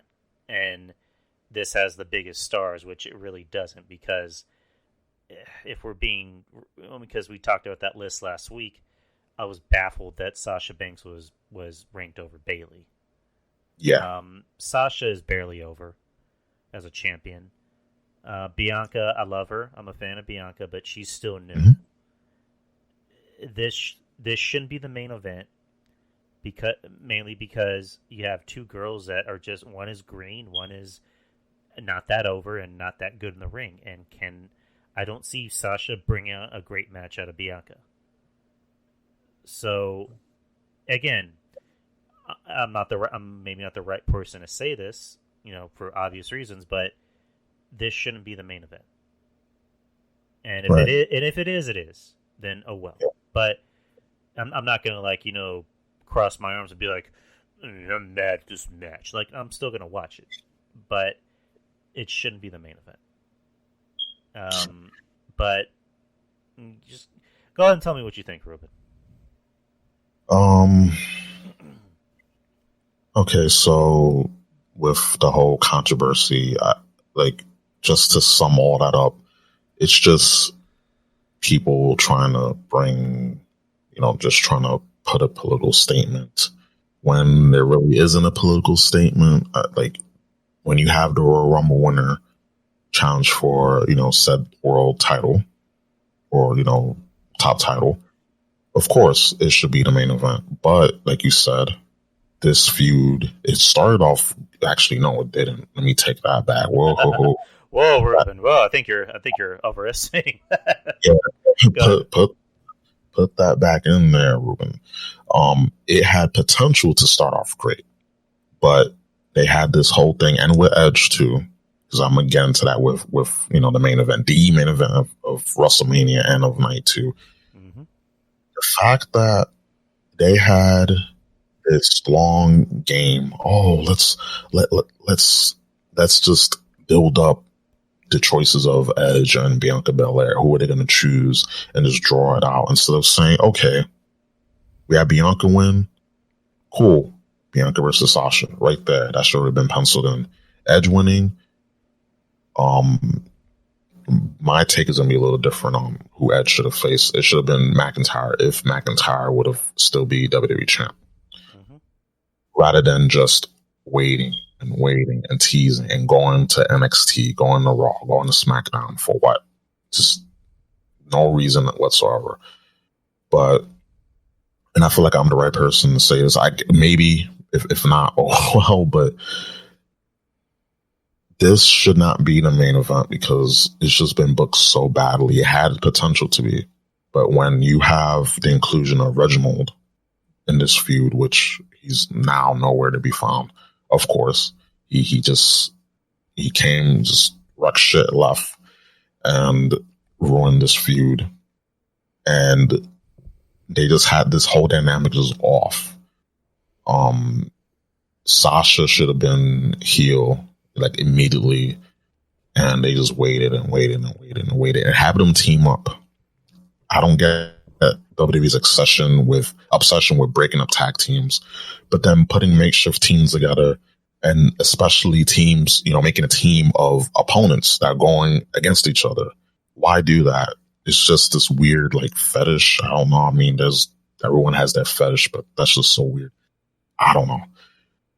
And this whole feud has been so terrible from start to finish. That dynamic, inclusion of Reginald, having them face off for the WWE women's tag titles for no reason, and the match and the title is secondary. It's all this other bullshit, and that's why people don't want this to be the main event. And we like Bianca. She's not main event yet. Give her a few months. Give her, I say, by SummerSlam or even by Survivor Series, she'll be ready. But now, no, she's not ready. Let me kind of cut in here, because you brought up an interesting point. Yeah, and it just made me think of this. So they want this to be the main event for an obvious reason. Yeah. Shouldn't someone be over to be in the main event? And shouldn't it's like how is a main event going to get someone over that's not over? Someone needs to be over to be in the main event. And it's also another point I want to bring up, and I'm just going to say it. I don't want to offend you or anything, but people want this to be the main event because you have two black women in a WrestleMania match, in a high profile WrestleMania title match. It's like, okay, if that's the case, why shouldn't Bobby Lashley main event WrestleMania? Why shouldn't Bobby Lashley, an African American man, heading into WrestleMania as the World Heavyweight Champion main event? Shouldn't that be a big thing? In another case, why shouldn't Apollo Crews and Big E main event WrestleMania? See, two points. African American men, both fighting over a title. So it's just, again, it's another thing of like, they give Sasha too much credit, and I love Bianca, but she's just not ready for that spot. She's go ahead. Yeah, she's not ready. Again, like just as her, just her, the fact that she has this look. She's very unique, with the hair braid, and she has potential right now, especially the way they've been booking her. Like if she were to win, it's going to damage her because she's not ready. They're going to give her the title knowing that she's not ready, and then it's going to be a self-sabotage. And then they're going to say, oh, well, we push one of your favorites and she's not over. It's like, your job is to get her over. Yeah. Bianca has to do her part. She has to lift her weight, lift her part of the weight. She has to manage that. But it's your job as the company to push and to build and to solidify main eventers. You got to be, like you said, you got to be over in order to be in the main event. She's not over. And as far as, the whole, black thing, like it's always this agenda crap that I hate about wrestling. Right. And it was one thing if both of them were over. Sasha's barely over. I'm sorry. Like, Bailey carried that feud with Sasha. I'm sorry. Like, and I love. Thank you. You know me, I'm a Bailey fan, but Sasha, she has moments. She had moments where she can be like bigger than what she is, but it's just not as bad as Charlotte. But Sasha has this overrating aura about her. Like she's bigger than what she thinks she is. It's like I was telling you guys last week. I think it should have been Bailey and Bianca because I think Bailey would have made this feud work. Bailey would have been able to bring out a much better match out of Bianca. This should have been your Mania match. And also, you brought up an excellent point, Ruben, that there's a lot of hypocrisy in the IWC community that they're talking about, like, oh, there's not enough diversity, and if this doesn't end up being the main event, it's like, oh, WWE's racist. WWE's racist. I'm like, okay, I'm looking at this card, so let me just point out some names. Yep. Naomi, black woman. Let's see, Tamina, who's why am I forgetting the fucking name? Samoan. Cesaro, what the fuck? I can't talk today. Cesaro, Swiss. Seth Rollins, who's Armenian and also Latino. The New Day, both African Americans. Omos is African American. Bad Bunny and Damian Priest, Puerto Rican. Bobby Lashley, an African American man who's the WWE champion, and Sasha Banks and Bianca Belair, two African American women. Roman Reigns, who's the Universal Champion. He's Samoan, and you look at NXT, the women's champion is Japanese. Yep. Finn Balor, who's Irish. WWE is extremely fucking diverse. So if anyone says that WWE's racist, they can go fuck themselves. You look at AEW, nothing but white boys. But I mean, you got Kenny Omega as your champ. You have the Young Bucks, who are the whitest white boys, as your tag team champions. And then you got another white boy as the fucking TNT champion. And I mean, I guess Shida. I mean, I can't say I guess because I'm not gonna say, well, she's not Japanese enough. She's not. She needs to be more Japanese. But you get where I'm going. WWE is extremely diverse. You look at everybody in the roster. This is the most diverse roster I've ever seen in this company. So, I mean, again, if it's the main event, I'm not gonna be bothered. I'm not gonna be an asshole about it. I'm still gonna watch it. But it shouldn't be the main event. It really shouldn't. And it should be the main event because it's a high-profile match. It has 2 stars. And there's no stars. And before anyone wants to bring up, will the women, main event of the show 2 years ago, who was in those? Who are the 3 women that were in those matches? That was in that match? You had Ronda Rousey, who's the biggest female athlete in the history of forever. Yep. You had Charlotte, who's the most who's the best wrestler who's the best female wrestler in the company, bar none, in my opinion. And then you had Becky Lynch, who was a star, who was over as fuck.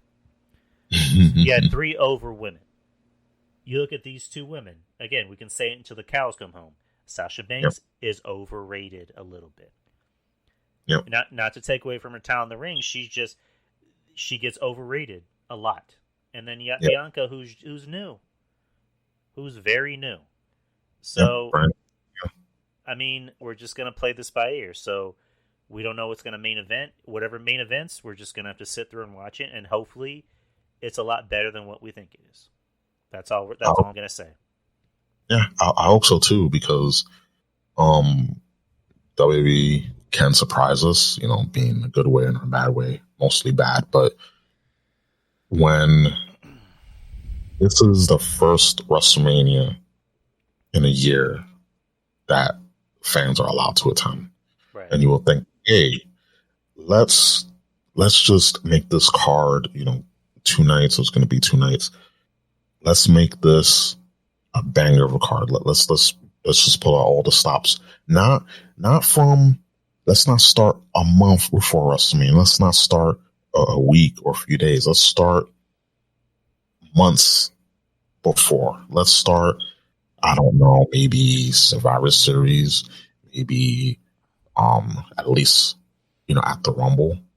Let's start getting these matches going. Let's start getting these feuds started. Let's just get these people over so that way when come WrestleMania, it'll be like, oh shit, I want to watch this match. But and it looks like, of course, night 2's WrestleMania card is better. It's superiorly better than night 1. Because good. Yeah, like most of the matches on here on night 2 have story. Right. Versus night 1. And it's like you see a lot of these, you see both cards, and you see a lot of these matches are just stick together last minute, and it shows. And it's WrestleMania, and it's like, oh, this is what we're reduced to. Oh, we sold the network to NBC for $1 billion. Oh, it's just, you see where their priorities are. So it's like, this is what we're gonna get for the next 5 years. So yikes. Big yikes. So you just nice segue into night 2, Ruben. So night Thanks. Night 2 will be this Sunday. Let's see. So starting in order is Nia Jax and Shayna Baszler defending the WWE Women's Tag Team Championships with Reginald versus the winners of the Tag Team Turmoil. I don't care. Yeah, I don't really have no interest in this match. All right, next. Riddle, the WWE United States Champion versus Sheamus. Sheamus has been losing like crazy. I mean, good matches, but he's been losing like enormous amounts. So he's gonna get that W. And as far as Riddle, he's the United States champion right now. The fact that in NXT he was likable, I was like, man, this guy's so he's legit. He's MMA and yeah, he got he wasn't favorable because him getting high, whatever. But it's like he's really good in the ring. There's like this charisma. Like in NXT, I was like, okay, this guy, he's cool. I can get behind this guy. And now in the main roster, yeah, he's the United States champion, but I just don't care. They made me hate him. They made me hate his birds, his scooter, his talk about bro nuts, his talk about any food that he brings up. I hate because they just made Riddle insufferable and made him into a nerd. And I like nerds, but he just did the wrong type of nerd. Just the annoying. He's not a cool nerd. Like he's just you want to, and a lot of people want to make that comparison with him and RVD. RVD was actually cool. Like yeah, he was. Like here's the thing: they didn't try to push RVD as tough. They're trying to push Riddle as tough, but he looks like a fucking moron. He's coming out every week like, "Hey, do you like my scooter? I had a friend named Skeeter, and he had a scooter, so I named him after my scooter. Do you like ice cream? Ice cream's delicious. You know what I was thinking? I was thinking about having a new flavor called Cookies and Bros." It's like, what? He's just a fucking idiot. Like it's almost heartbreaking because I was loving this guy years ago, and they made him into a complete fucking idiot. So, and now I just want to see him get his ass whooped every week. Same. Let's just move on. Let's move on. I hope Sheamus. I was gonna say, I'll go with Sheamus. Winning. Look at what WWE's done to me, Ruben. They've made me say I want Sheamus to win. Yeah. God damn it! Look what they've done to me. they got us, man. But I'll say this: when Lashley, when he just went on a tear, and I know, well, you don't watch Raw, so you are free from the pain. This episode of Raw when Lashley was going ham, and even MVP was kind of like nervous, like, I don't know. Like he's like, even I can't control him, but he put Riddle in the Hurt Lock like 3 times, and he just flinged him to the over the barrier. That was so beautiful. I put that on repeat because it was so beautiful. Just flinging him. No, I do remember that. I did watch that. So yeah, that was so beautiful. Fling them, man. Like that's the Bobby Lashley that I liked. Like just flinging Matt Riddle. I hope he does it again, just because. Yeah, Bobby Lashley is pushed better if he's a badass. Not this trying to make him John Cena thing. Like he's pushed better as a badass, but at the same token, he can't really. That's why he needs MVP to talk for him, because at the end of the day, Bobby Lashley's a nice guy. And when he tries to sound mean, it's like, you're too nice of a guy. Come on, I can't believe that. You're too nice. You just helped my mom to the hospital. You're too nice. I can't be afraid of you. But next match, Kevin Owens versus Sami Zayn with Logan Paul in a singles match. Two things. So I'm glad this match is happening. Me too. Because I love Kevin Owens. I will always love Kevin Owens. I love Sami. I love what they're doing with Sami Zayn. I love his character. My only takeaway is that it's probably 4 to 5 years too late. Yeah. Like, this should have been a Mania match when, Sami Zayn and Kevin Owens were having that feud on the main roster. This should have been a Mania match ages ago, but I mean, I'm glad it is now, but I think it's a little bit too late, and the booking has been not terrible as most of the other matches, but it's like you said, Night 2 has the better matches, and it looks like, the matches at least have a story. There's at least a story you can tell with these two. How Logan Paul fits into the equation, I don't know. I mean, it's like I said. I mean, it's like Joey Numbers said. In the year 2021, Logan Paul is a celebrity. Yep. He opens up Pokemon cards. I seen the video. I was like, wow. Wow. Just all that aside, it's just, man, we used to have crazy celebrities back in the day, like just larger than life stars, like, Arnold Schwarzenegger. So that's like one that immediately like just pops out, and now it's like, we have Bad Bunny, we have Logan Paul's I mean, no disrespect to them, but it's like these are not like stars, these are not like influencers.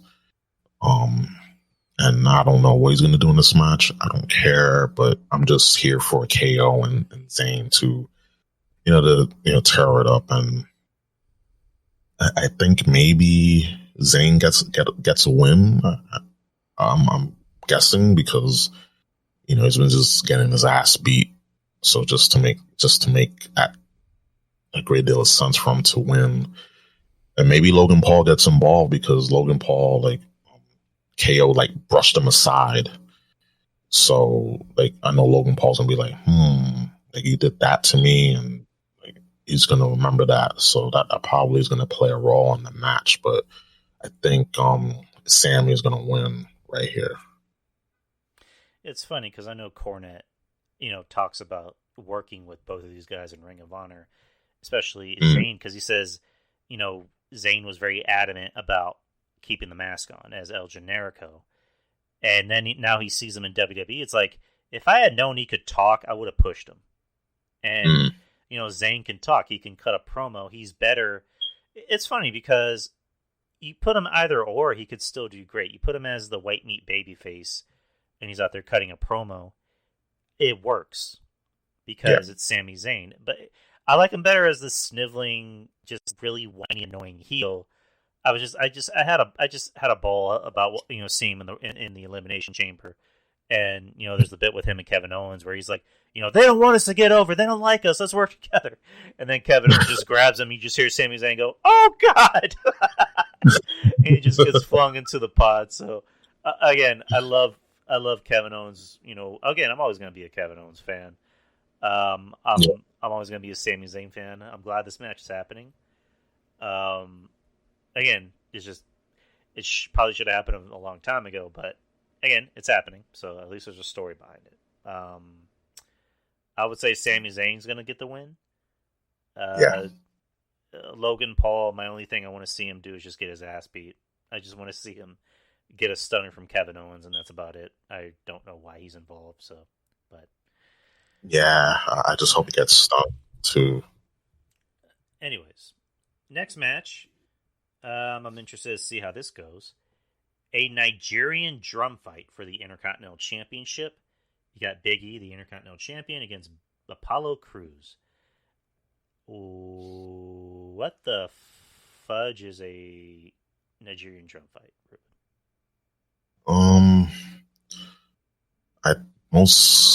Just to take a hard guess, maybe it's just going to be a just no DQ, no holds barred type of thing. Excuse me. I think that's just going to be a no DQ, no disqualification match. And I think that's just they had that brawl backstage, so I think that is going to implement that for the match. And I think it's a good idea just to have that. You need that level of brutality because just a normal singles match isn't going to cut it, right? So they had to do something big. And I'm just like you.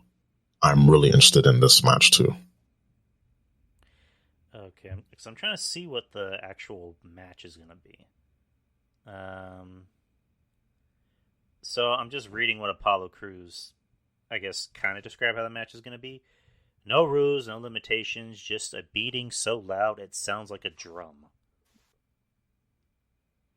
I'm not really getting any straight answers on what this match is going to be, but I mean, like you said, it's probably just going to be a straight up, street fight, but there's going to be a lot of those, guards or security guards that are with Apollo Crews surrounding the ring, or probably a lot of people dressed as Nigerians, beating drums anytime. You know what I think it's going to be? I think it's going to be maybe like a Inferno match in an aspect of anytime someone's getting their ass beat, you just hear someone beating the drum really hard. They're just barely hitting the drum, but as soon as the fight picks up, they just go bum bum bum bum bum bum bum bum bum bum bum bum bum bum bum bum bum. Yeah. I don't know. That's my guess. Yeah. I mean that's a good thing because I guess to up the tempo of the intensity of the match, they could just beat the drums they quickly to emphasize oh man, this is the match is picking up, there's the level of intensity is going up. So I like I feel like the drums can definitely play a role in just the atmosphere, but I'm guessing it's just going to be a no DQ match or no holds barred, especially when someone drops stairs on you, drops steel steps on you. Yeah, like it's not, it isn't something, oh, just have a one-on-one match.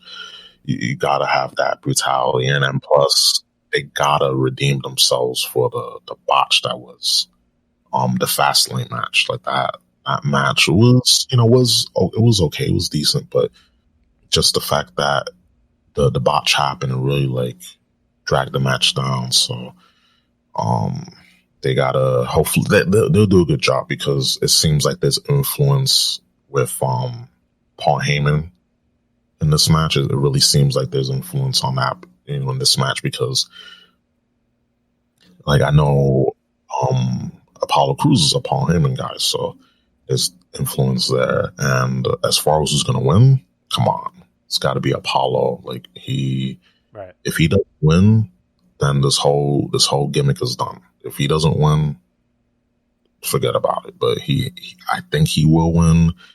Big E needs to start moving up the ladder. Like, they can continue their feud, but after that, have him move up, build him up to beat Reigns or whoever is going to be world champ. And, the match in the D main event. But yeah, I think Apollo walks out with the IC title. Right, and that's how it should go. I mean, and I'm glad Apollo's getting a chance. Another guy I like. The gimmick I think is pretty cool.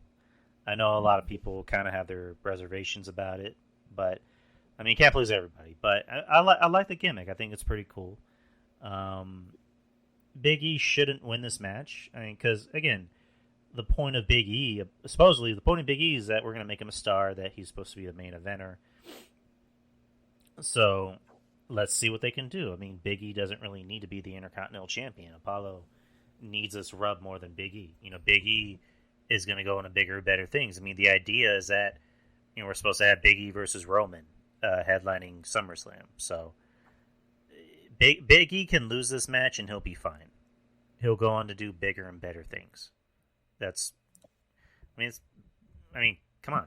It's just give it to Apollo. Just give it to Apollo. Yeah, give it to him. Just give it to him. Yeah, he has to. They got to start pushing these guys. Like, you have Apollo Crews. Like, I feel like everyone can get over. They just gotta give them something. And sometimes everyone can be a star, but if you can get them over to where they have use, then your job is accomplished. But if you just try to make everyone into wrestlers, make everyone do, like you were saying, have Iron Man matches, have women wrestle, even though not everyone can wrestle. Like, there's some who can wrestle, we know that. But there's nothing wrong being a valet. There's nothing wrong with a guy just being that big, hulking monster. You're a work rate guys, but they got people. They just got to start using them. And Apollo, this is what he needed. This is what he needed to get himself over. And he can put layers, just constantly adding layers to his character. I think the gimmick has a decent shelf life, but then you got to turn him face after, a while. You got to have him face. So when he does turn face, he's over. People want to cheer him down the line. Or never know. It might be a heel, a career heel. I don't know, but that's usually how it works. You have him heel, you build him up, then they turn face, then yeah, they're a star. So I'm happy for Apollo, but he needs to win. Yeah, exactly. Next match is going to be a singles match. The Fiend with Alexa Bliss versus Randy Orton. I'm just going to say it right now just to make it quick. Mm-hmm. I don't care. I don't care. I'm just gonna make it quick so we can move on, and you can divulge all you want about this match. But I'm just gonna say, I don't care. I don't care about this feud. I don't care about the Fiend anymore. I really don't care about Alexa Bliss. I stopped caring about Randy Orton a long time ago, and it seems like he has too. I don't care about this feud. I really don't. I know a lot of people. It seemed like they ironically enjoyed the Fastlane match, which I didn't go into that match thinking it was going to be a 5-star spectacular. I knew what it was going to be, but it was stupid. I didn't care. So Yeah. that's just my thoughts. I don't care about this match. So go ahead. I'm in the same camp. I don't care about this match. Just my reasoning behind this, just they've just dragged this out, and they're making Fiend a babyface, even though through Alexa Bliss he had just Randy Orton is done voodoo and witchcraft to Orton storylines. Like that's something a babyface will do. That's why I'm not interested. I just want this feud to be over because they just ruined Bray Wyatt. Like the guy, like, man, they just ruined the hell out of this guy, man. Like I wanted to look forward to the feud, but just God, this is the only thing I'm gonna say is just have the Fiend win because he's always losing at Mania. But as far as this feud, I don't care. But if there has to be a winner, just the Fiend, and maybe Alexa Bliss can sit on Orton's junk again and have that as a WrestleMania moment. I mean, I would like to see that. I'll like to see that, but I know Randy's wife won't be happy to see that. But I mean, we gotta sell these tickets. He's telling her, listen, babe, I gotta sell tickets. So what I gotta do, right? But yeah, this match, I'm gonna watch it, but just not for the same reasons. But next. All right. So we have 2 more matches left. So WWE WWE Raw Women's Championship. Yeah, Asuka the champ versus Rhea Ripley. Again, great match on paper. Just rotten booking and I believe the idea behind this was to bring in Charlotte, but everyone doesn't know Charlotte. She had COVID, but then apparently the doctors said that she was pregnant, but it turns out she wasn't pregnant. So now Charlotte has to miss out on Mania because the doctors are fucking idiots. Anyways, so yeah, Rhea Ripley, love Rhea Ripley. I like Asuka. The match wasn't really booked that well because it was just literally Rhea coming out and be like, I challenge you at WrestleMania, and okay. So again, I'm glad the match is happening. It's just the booking hasn't been that well. But Asuka's reign, I think, needs to be over. I mean, put the title on Rhea. Rhea looks like $1 million. She works like $1 million. She looks like an ass kicker. She can work. She can talk. She's believable. Her music is fucking it slaps, as the kids would say. And yeah, she's your star. She's your next star, and that could be your SummerSlam, possibly main event. Rhea versus Charlotte for the title. The match books itself, or you can wait till Mania. Whatever you want to do, but Rhea needs to go over. And I'm pretty sure she will. But again, I like Asuka. Asuka can still be a star, but Asuka's reign, I think, has kind of come to a close, in my opinion. Yeah, as far as the match on paper, I agree, and everyone has the same sentiment that it's going to be a good match on paper, but this feud, this build up has been just horrendous because, like you said, Charlotte's supposed to be, and I feel like Charlotte just having to always be in the title contention is part of the reason why the division is the way it is. Like, you have so many females there, and you're not pushing them, or you're just having them be in random tag teams that don't matter. And because of that, then the division suffers because, look, you have Shayna Baszler in a shit tag team. She should be on her own. It's just insane that just the whole book in the women's division has just been just garbage. And Rhea, hopefully she can bounce back, because you remember last year she lost to Charlotte. She was NXT Women's Champion. Charlotte took it, and that's that buried her. And I don't like using that word. I don't like using that word often. Oh, sorry. That's fine. Yellow. Okay. Yeah, like let's start that over. Yeah, I don't like using that word buried, but Charlotte buried Rhea Ripley on WrestleMania last year because she was over. Rhea Ripley was over, and then suddenly, oh, let's just have Charlotte win, and then that just derailed Rhea Ripley. And I mean, she recovered, she bounced back because she had a good outing on the Royal Rumble, very good outing, so that saved her. But just having her sit in catering until a few weeks before, like 2 weeks before Mania. Oh, let's just have her come out. It's like you should have had her immediately built up to face Asuka.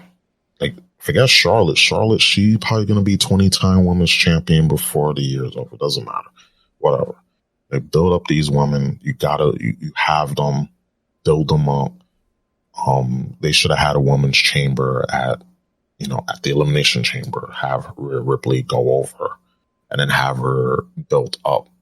Since then, since you have Bianca Belair win the Rumble, so you have Rhea Ripley, who was the second woman, right? Who was the second female to, the out of the two, and it'll make sense for her to have her built up. But no, just at the 13th and a half hours, have her come out, and it's just I'm getting a headache. But Rhea Ripley, I think they're gonna put her over. She's gonna go over. I love Asuka. I love her dearly, but she has not defended that title in 8. Like, I mean, minus on Raw, she defended on Raw against Alexa Bliss, but she has not defended that title on a pay-per-view for 8 months. Yeah, it's bad. 8 months. 8 fucking months. So yeah, they got to get the title off of her. Maybe revisit Shayna Baszler, have them feud, but not now. Now, just give it to Rhea. She can hopefully, she does the title justice. But yeah, this is just, oh man, just another example, just shit booking, lazy booking. Yep. But I mean, the obvious, give it to Rhea. Asuka, it's almost insane when you point that out. She hasn't defended the women's championship for 8 months. It's crazy. Like, anyways. Yeah. Let's go to the main event, shall we? Yeah. Main event. Universal Championship. You got Roman Reigns ahead of the table with Paul Heyman versus the Royal Rumble winner Edge versus Daniel Bryan. Another. Let's point this out. Yeah. So the theme of today's show is a mix between wishful thinking and lazy booking. Yes. This match on paper should be great, and it will be, because you have Daniel Bryan, which you don't have to worry about Daniel Bryan sinking up the joint, and then you got Edge, who we haven't really seen him have a match. Well, he had a match on SmackDown a couple weeks ago, but that was nothing. And then, of course, you have Roman Reigns, who's what else can we say about him that hasn't been said? The booking behind this match, I mean, we can at least say there's been booking, but it's been very piss poor booking. I mean, because okay, so you got Edge. We haven't seen Edge in a while. He was out for a year, and then he comes back and wins a Royal Rumble. And him picking, ever since he did win the Rumble, the way they've been booking him is like, he kind of looks like a boob. Yeah. Like he just, I don't know. It's just they've been booking him weird, because on paper it was like, okay, Roman versus Edge, that could be, a big match, because you got Roman and you got Edge, who's, Is he a big box office star? No, but he's a star. So that could work. And then at Elimination Chamber, whenever he speared Roman, you're like, ooh, that probably won't work. So adding Daniel Bryan in this match is fine because it's Daniel Bryan. It can help elevate the match a little more, because if it was just Edge and Roman, it wouldn't have worked, because you have two guys who don't do a spear very well. And, we've been up here talking about how Roman's the tribal chief and he's A, B, C, and D. Let's call a spade a spade. The matches that he's been having, with, Kevin Owens and Jey Uso, I don't want to be that guy, but that was all Kevin Owens. And the Jey Uso match was all Jey Uso. So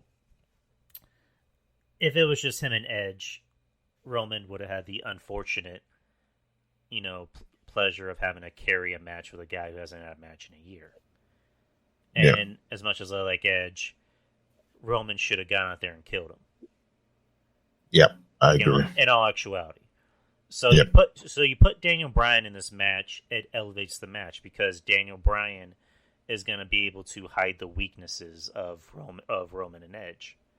And it's going to make the match, a little bit better and actually mean something. So, just overall thoughts about the match is that it's going to be a great match. There's no doubt about that. But just the booking behind it is just, I don't even want to say it's lazy. It's been very mediocre booking, in my opinion. Right. There have been a lot of people in the IWC that have been saying that it's a bad idea to put Daniel Bryan in the match, that he shouldn't win it. And mind you, a lot of people, me included, a lot of other people in the IWC that wanted Daniel Bryan in the match. It should have been Daniel Bryan versus Roman Reigns, just a singles match, because there's story behind it. It was when they was trying to push Roman Reigns, it was Daniel Bryan that was coming up. People wanted to see him. So that delayed Roman Reigns' push. And they had a match at Fastlane many years ago, and that had that had a lot of story to it. And it's so crazy that you hear people just say the most ridiculous things. Like, hey, people they're able to have their opinion. They're allowed to have it. They're entitled to it. But it's crazy that people are so that they're into this match. You want someone, like you said, Roman Reigns. He's been good as far as his character, and in his in-ring work, it's decent. It's not the best, but it's not bad. But you're gonna have Edge, who's 47, and Roman has to carry Edge. And there's been reports that Vince, the reason why Vince added Daniel Bryan because to the match was because Edge had that old look. Right. It's oh shit, he's he can, when it in the right right opportunities or right instances, Edge can be that difference maker. He can make that match look good. But as a wrestling match, as a one-on-one wrestling match, hell no. You seen him when he was facing Jey Uso, that he looked his age, that he was slowing down, he couldn't keep up with Jey Uso. I'm sorry, Jey Uso, he's there wrestling all the time. He is still a spring chicken compared to Edge. So for people to say, no, it should have been Edge versus Roman, no. It just doesn't make any sense. And like you said, the booking has just been all over the place. It should have just been Edge versus McIntyre. If they had McIntyre not lose the belt, the WWE title, it should just been Daniel Bryan versus Reigns. You could have had Daniel Bryan win the Rumble, since that's the only thing he hasn't done in his career is win besides win the Universal title, but he hasn't won the Rumble. and that'll make sense. Hey, like this could be his last run. Have him win the Rumble. Nope. And Let's. I don't mean to cut you off, but like that would have been a great story to tell. Is Yeah. he wins the Rumble and he goes on to face Roman, and you could have made that a career versus title match. Yeah. Because the talk, supposedly Daniel Bryan is kind of on his way out as far as being an in-ring competitor.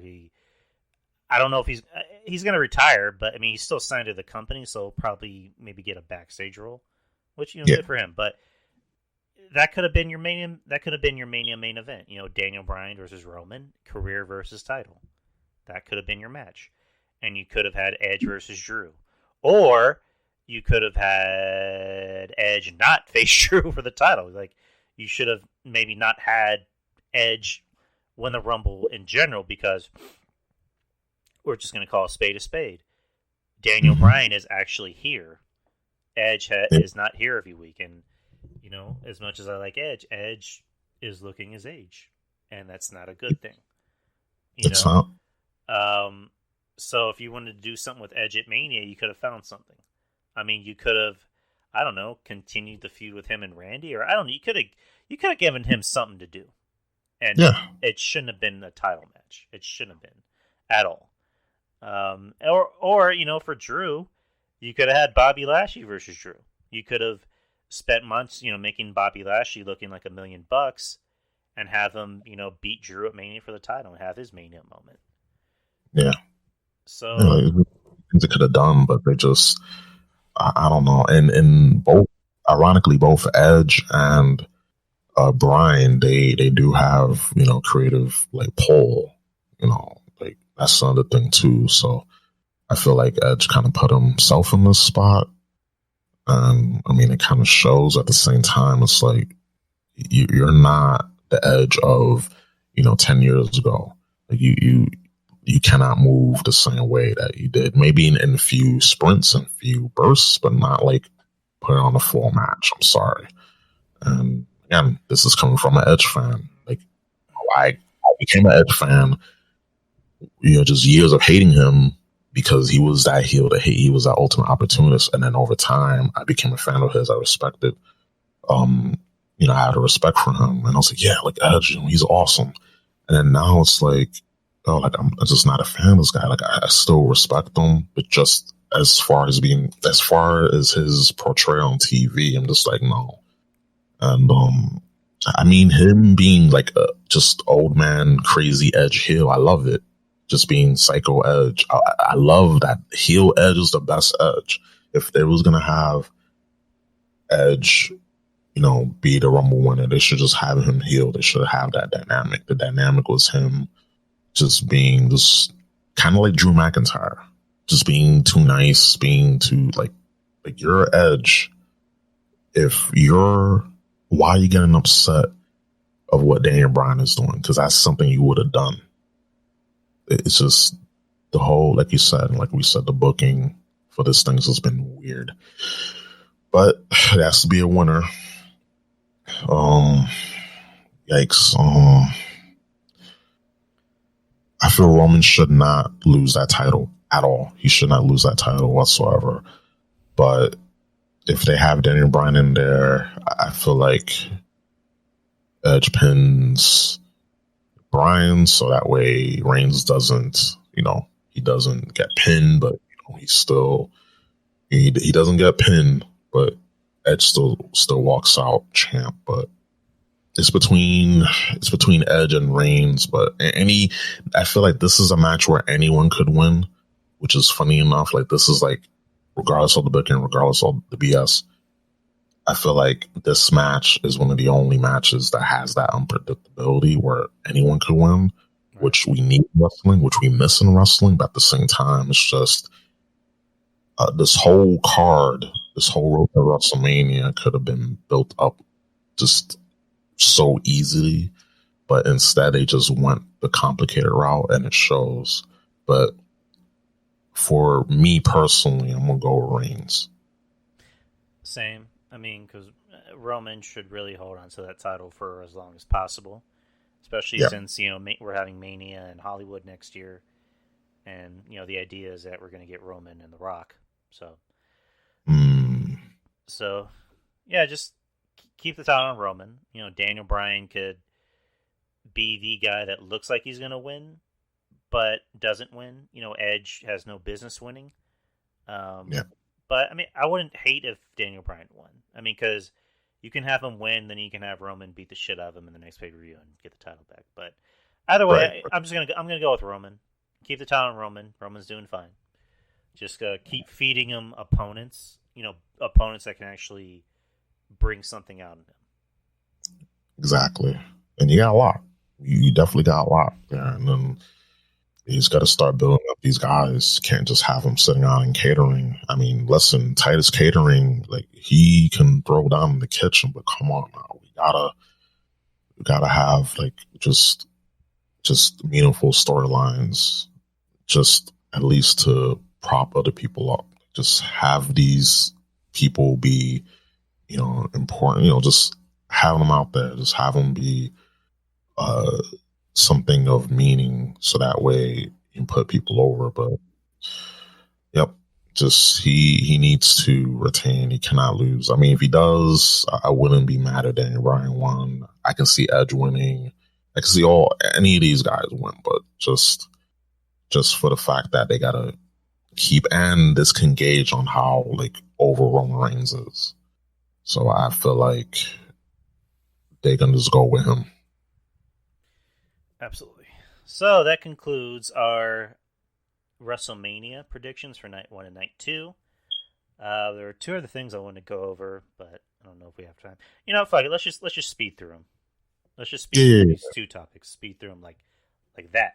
So the biggest news of the week, besides Mania, Chris Jericho will be appearing on the Broken Skull Sessions, which is actually going to air this Sunday. I don't know if it's going to be before Mania or after Mania. I'm assuming after Mania. So, Austin talked about it. He said, let me just pull up the quote, where he said him and Jericho were. He said Jericho texted him after the interview did with Taker, and he said, "Hey, I loved your interview, blah blah blah." And then he called him, and then Austin told Jericho, "Hey, I'd love to have you on my show." He said, "Yeah, let's make it happen." So he said he texted Vince and said, "We have this badass idea about Jericho coming on the show." Vince says, "It's cool, go ahead." But me and Vince don't always do well with phones and text and all that. So I texted one more time, "Are you sure it's okay to have Chris Jericho on the show?"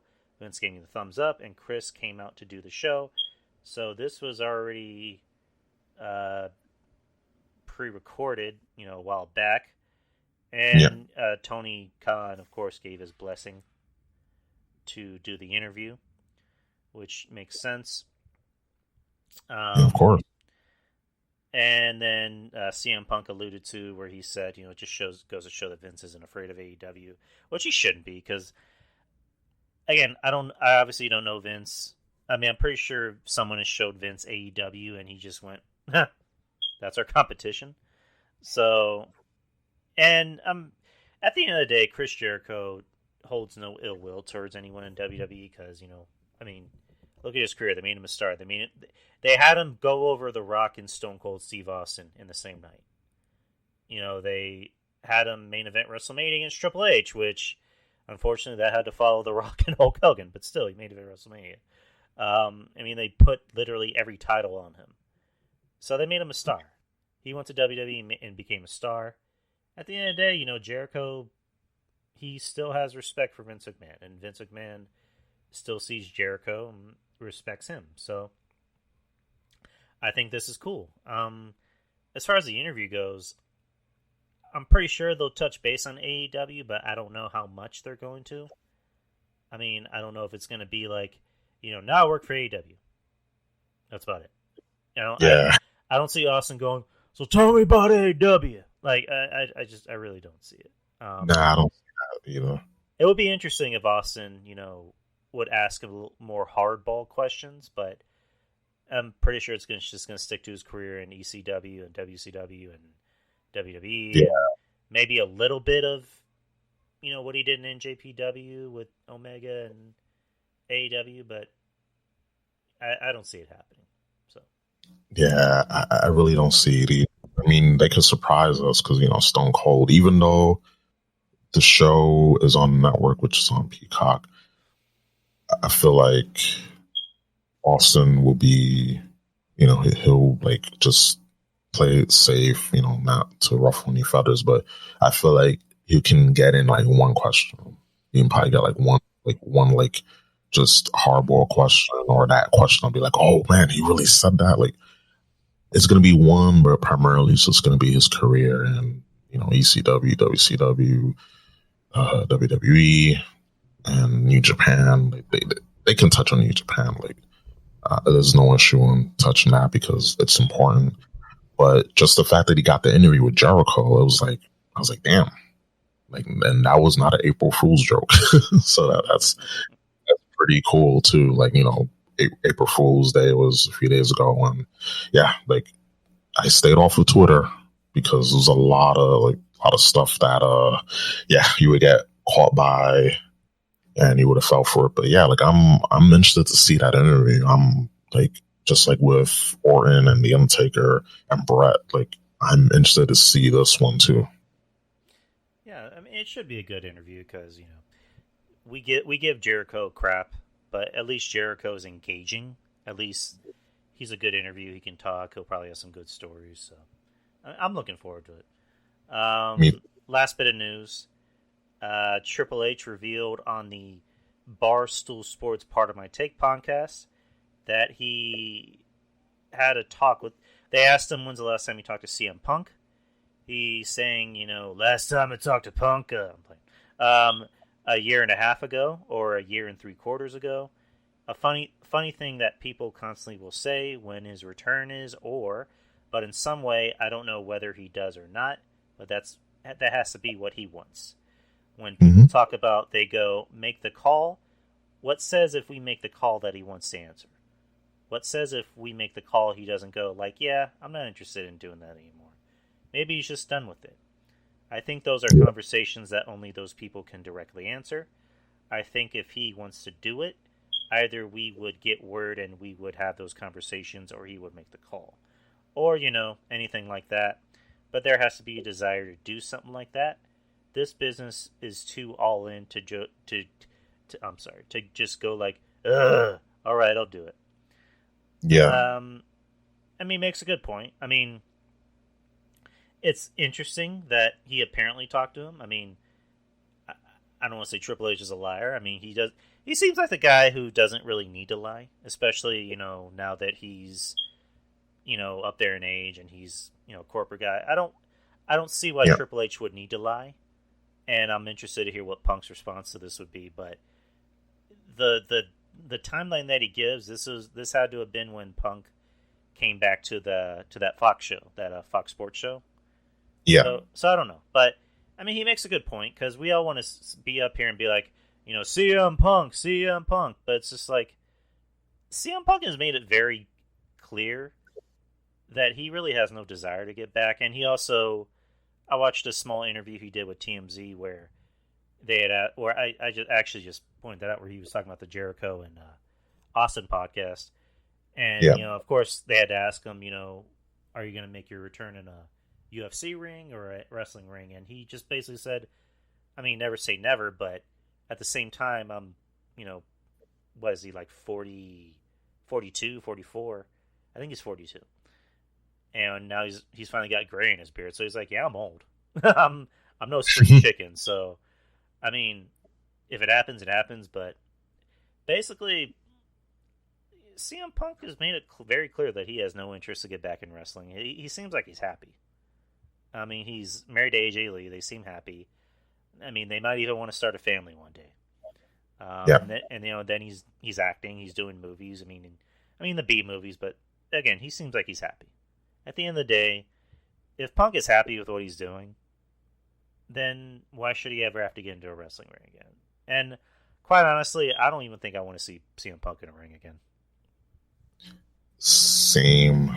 I feel like his time. I felt like if there was a perfect time for him to come back, it would have been just say a few years ago. It would have been a perfect time around the same time. The whole Fox deal. that was the perfect time to come back to the company, but he didn't. That's his choice. And, there's always going to be people that say, oh, maybe CM Punk will be in AEW. It's like, no, I'm sorry to burst your bubble. I'm sorry to burst your Mark bubble, but that's not going to happen. And the reason why that's not going to happen is he's content. He there's no, like you said, there's no desire for him to get back in the ring, especially when he's making money and he doesn't have to put his body through the ringer, to make money. It's more of a case, just like with Brock, like WWE needs Brock and CM Punk. They don't need WWE, and it shows. And CM Punk said that, like, WWE is going to go down the drain, and it has. Like, look what we're, for the shows, for the main show, the 2 nights of WrestleMania. Just look at that. Look at the product on a week-to-week basis. Like, he was absolutely right. He was spot on. He was Nostradamus that night when he cut that promo, that pipe bomb, which I saw live, by the way. And CM Punk has influenced a lot of people. He was that first, like legit, like what the fuck, like, oh my God moment. Like, he was that guy that instilled, like, that nostalgia of the good old days when wrestling was unpredictable, when you never truly know, like, what's going to happen. And we don't have that now. And it's why people miss him. And I miss him, but it's just, I'm sorry, he's just not coming. Maybe he'll surprise us, but I don't see him ever coming back to wrestling. If any, and this is probably a stretch, he'll probably come back. If WWE is that desperate enough and they run out of stars, they'll probably put him in the Hall of Fame. Yeah. I mean, sure. I think that's probably the best thing you can do for Punk now, because I think, if any, he's just going to make an appearance, and what better appearance to be at the Hall of Fame? And just have Paul Heyman induct him. It basically just writes himself. So yeah, just for 2022, yeah, because they already, they aired the Hall of Fame. I don't know if who's watching it, but they did both 2020 and the 2021 classes in one night. So now they're free. Do you know where it's airing? Is it on USA or is it on the Peacock? I think it's on USA. And I think it'll be on Peacock the next day, but I know it's on USA for sure. But now that, like, they put both classes in, they inducted them, they could have him in contention for being one of the headliners for next year if they decide to put him in. Maybe, there's still time, but I wouldn't wait if they want to put him in. There's a lot of people that they waited too long to put in the Hall of Fame, and it's like, yeah, just they got to learn their lesson. Just put him, maybe put The Rock. That'll be a crazy Batista, CM Punk. The Rock. Damn. I think for next year, Rock has to be the headliner, but then the year after will be Batista or CM Punk, but definitely The Rock. If they're gonna have that match, like you mentioned, Reigns versus The Rock, then yeah, The Rock has to be a headliner for next year's Hall of Fame. Yeah, next year it's more than I think next year it's in Dallas, and then the year after that is in Hollywood. So I think next year is gonna be Taker in the Hall of Fame. Okay, yeah, you're right, absolutely right. Yeah. All right, so that's the show. We're done. We have no topics to talk about. Oh man, this is a good show. It was a fun show. Yeah. Will you be available for WrestleMania weekend? Oh hell yeah, of course. All right, you heard it here first. I'll try to get the other guys on. But yeah, Rube, appreciate you for coming on. Go ahead and plug your stuff, man. Thank you. Had a blast just going through both NXT and WrestleMania cards. 4 nights of wrestling. Jesus Christ. And that's not the whole That's not the full WrestleMania week, but Oh no. it's a lot more. But yeah, I do appreciate you having me on. It's been a blast, and you can find me on Twitter, ruben_prime_3. I do have a website, and that is rubenprimetv.com. And if you want, I can put I can make like a page for you on the site if you want. I just have to. Yeah, that'd be dope, man. That'd be dope. Yeah, so I'll get that started this week. But yeah, you can find me on there, and again, rubenprimetv.com. Also, I do have a Twitch channel, and that is twitch.tv/rubenprime_3. And my podcast, I do have a podcast. You can find all that information on the website and on Twitter. Like, I have like links, galore. But the best way to find anything pertaining to my podcast, that's on rubenprimetv.com. And I want to thank Drew for having me on. As always, I appreciate it. Yeah, man. You're always welcome on here. You're welcome on literally any show.